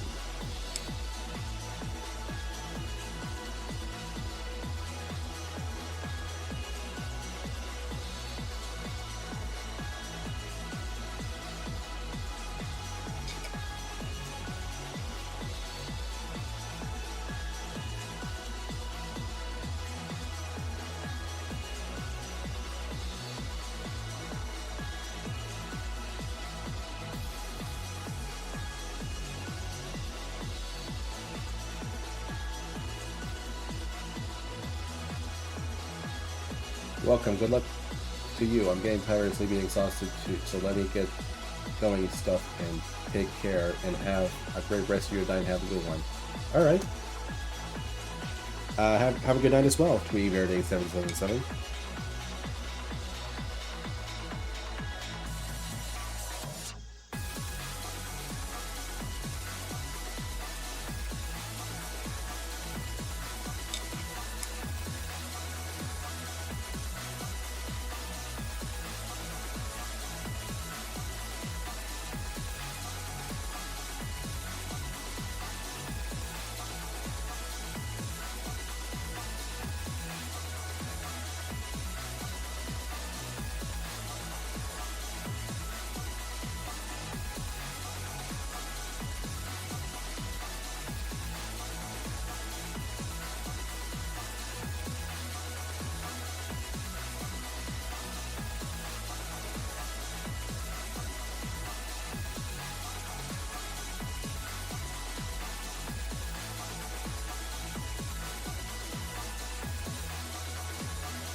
That's good.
I forgot. Happy October to you. As I forgot about it.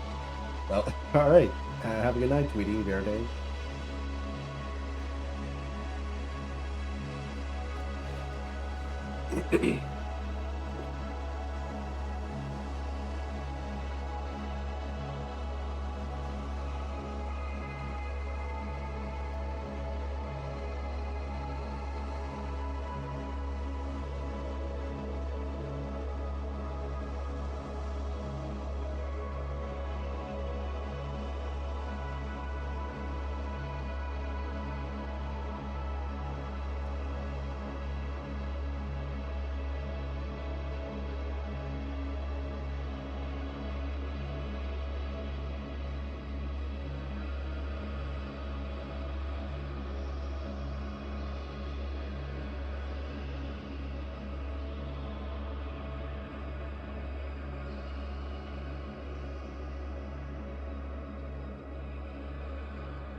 Happy Spoopy Month. Yes, indeed. You know, I'm debating if I should. I know it's going to be like a bit of a ludicrous idea, but I would like to. I'd say for Halloween, if I not like the day of pop or somewhere around, I could either have an idea what costume I can wear for it, but not for Echo. So I'm gonna have to decide on that. All right, that was Sewer Sludge. So let's just move on to one last track for tonight. This is a bit of nostalgia for me, so I'll let you listen.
Yeah, I'm just thinking like what else can I add or do at this time. Let me guess, probably have Oswald dress as. I mean, that's meant for me, but. Whoa. I mean, I do know Oswald likes to listen. I know he likes to watch a lot of spooky and interesting movies, so I think I can think of something he could wear. Actually, that might be like a nice prompt we can draw for Halloween.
Alright. Let's try that.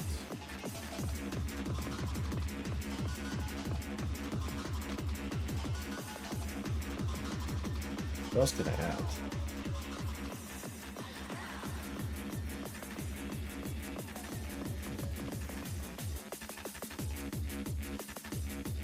Yeah, I figure I might as well just take care of the sleeves.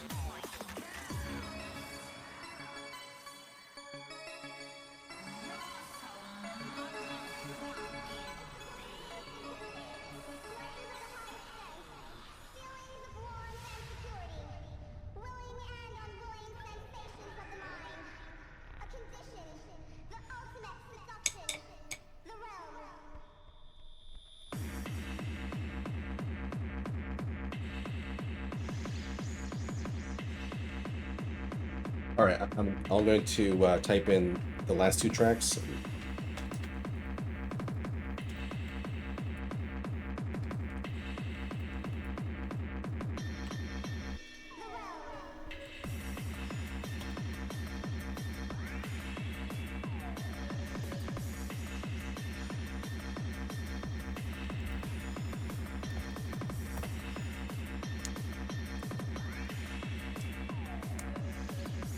Yeah, unfortunately, this last track, I don't think you're able to find it anywhere, because I'm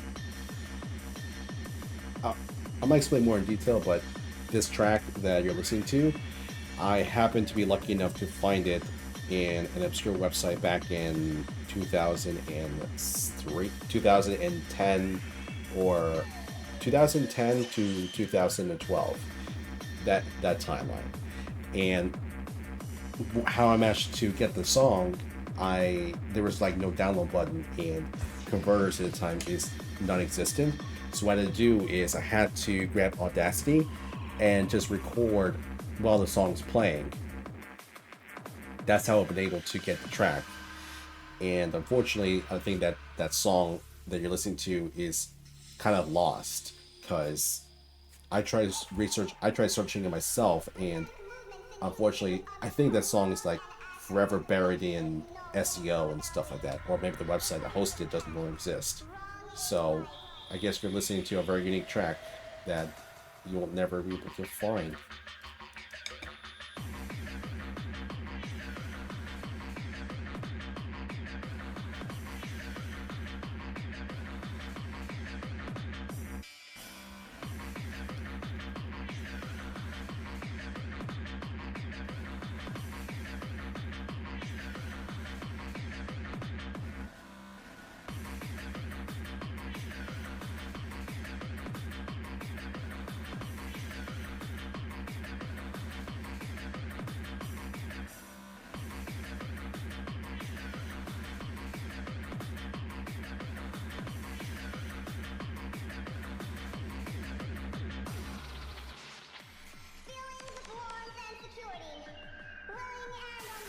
It's surprising the song's pretty catchy.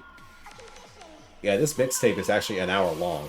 Unfortunately, for tonight I can only play you a bit, but for Thursday I'll let it play it full. Just remind me by Thursday, and I'll definitely play it as the first track.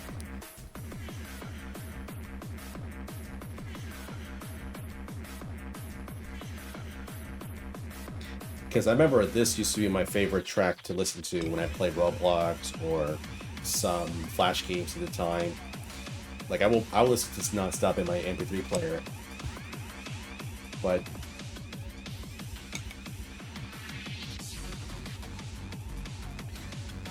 it's kind of amazing how it's been surviving in computers after computer after hard drive over the years. So I'm very grateful. There's a bunch of other songs that I have in my collection that I feel like they're forever lost, so I figured I'll play them as time goes by. I even have,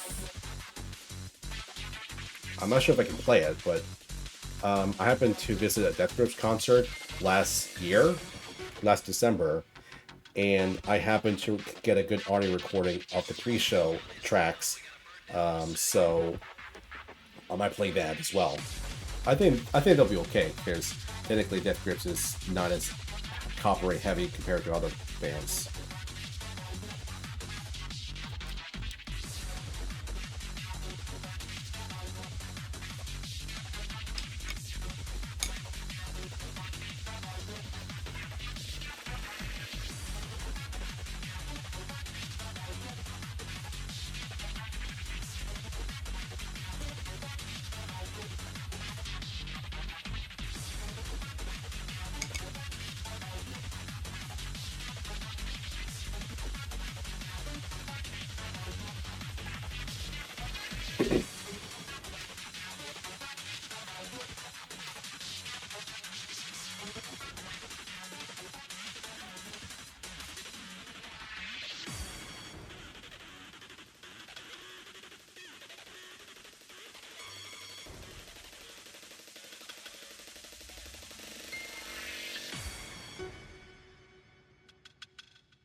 Let me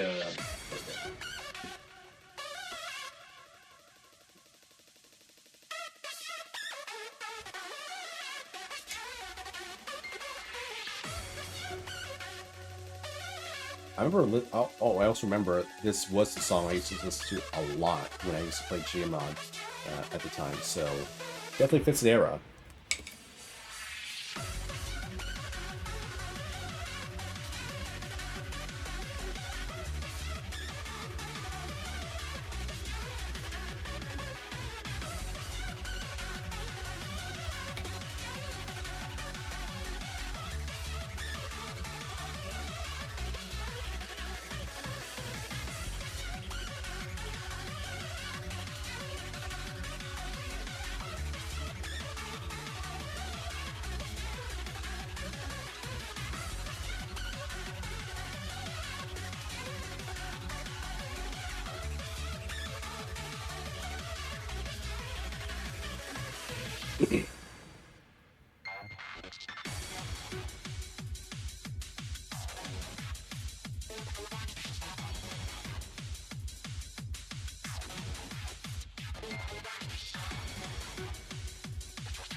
Let's see, I'm curious.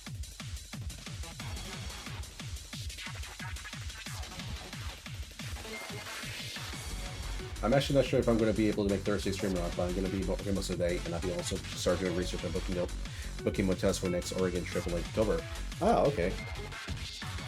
Well, like I mentioned, I have officially opened up a YouTube channel, which has which I'm going to be periodically uploading all my archives that I've streamed in the past couple of months.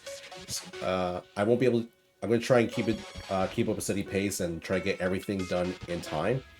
So hopefully you're able to catch that when I get to it.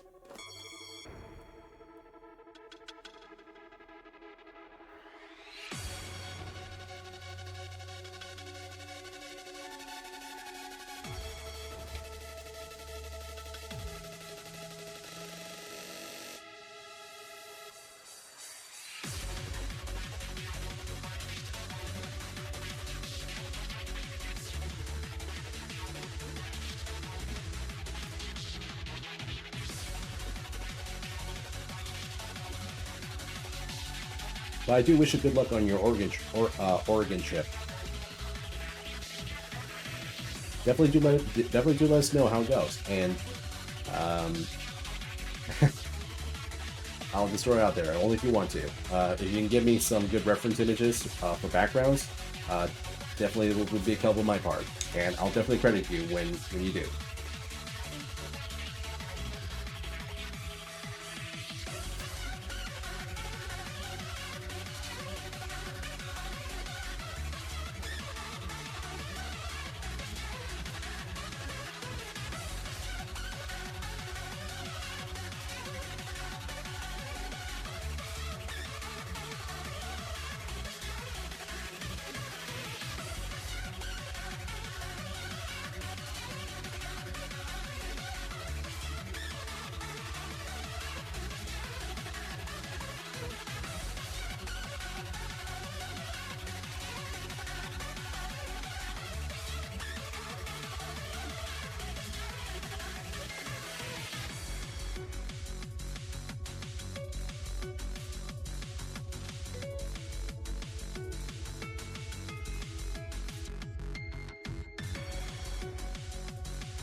Alright, got 1 minute left, so I think for the last minute, let's try and let's clean up the top, and that'll be it.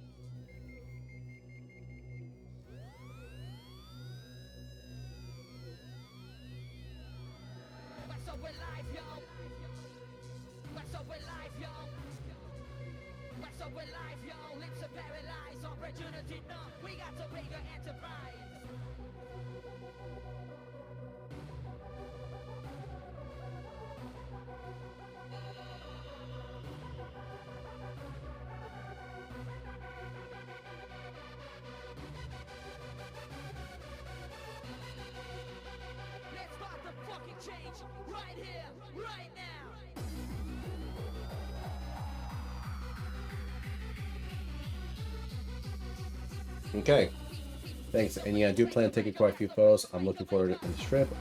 The fall foliage and some of the towns I plan on visiting in Ashland and Coast Bay has a reputation for being very pretty. All right, well, I do wish you good luck. I'm looking forward for those photos. I mean, hope.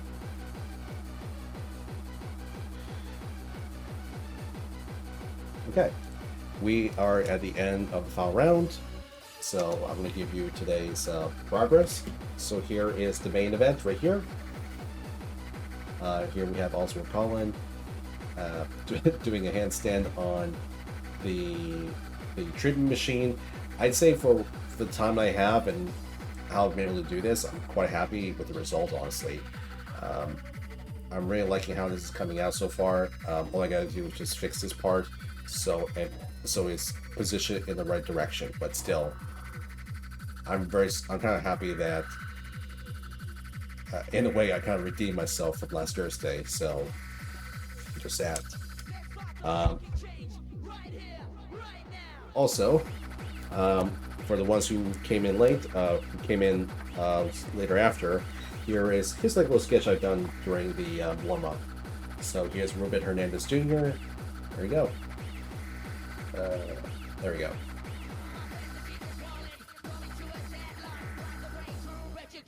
Yeah, just something a little fun. Maybe I'll detail it more later on. And there you go. That's something from. I'll share that as well. All right. I think that'll conclude for today. So I'm going to shut down the music. So this will look a little awkward, and we'll just give the last. Thanks for the chill live stream. I appreciate. Thanks for stopping by, Ludwig, and hopefully it's been chill until the last 2 sessions where I kind of blast like techno because I was getting a little tired. But hey, I managed to push through. Oh, I almost hit the 5-hour session. I'll round it up to 5 hours. Why not? So I'll do the usual like final shout outs to the people who sticks around. So let's see. We got Annie Draymond, King Ludwig II of Bavaria, Shirley Vega, and Cowboy Next Door. Thank you guys for still sticking around, and it's good to be better and finally doing this once again. So as mentioned, this Thursday we're going to do another live session by this time it's going to be a redesign of ICO version 1.1, and Friday will be the illustration of Clover from Undertale Yellow. So that will be, if you saw like months ago the free-for-all drawing, actually it was my very first live session. It was a free-for-all and it was Clover and Oswald's friend. So I'm actually thinking of taking Clover and actually finalizing it and actually finalizing it and make it presentable. So that would be the idea for Friday. So Thursday, Ico Kiku version 1.1 sketch, and Friday, Clover. So that should be it. So until then, thank you guys for stopping by, and have a good night, guys.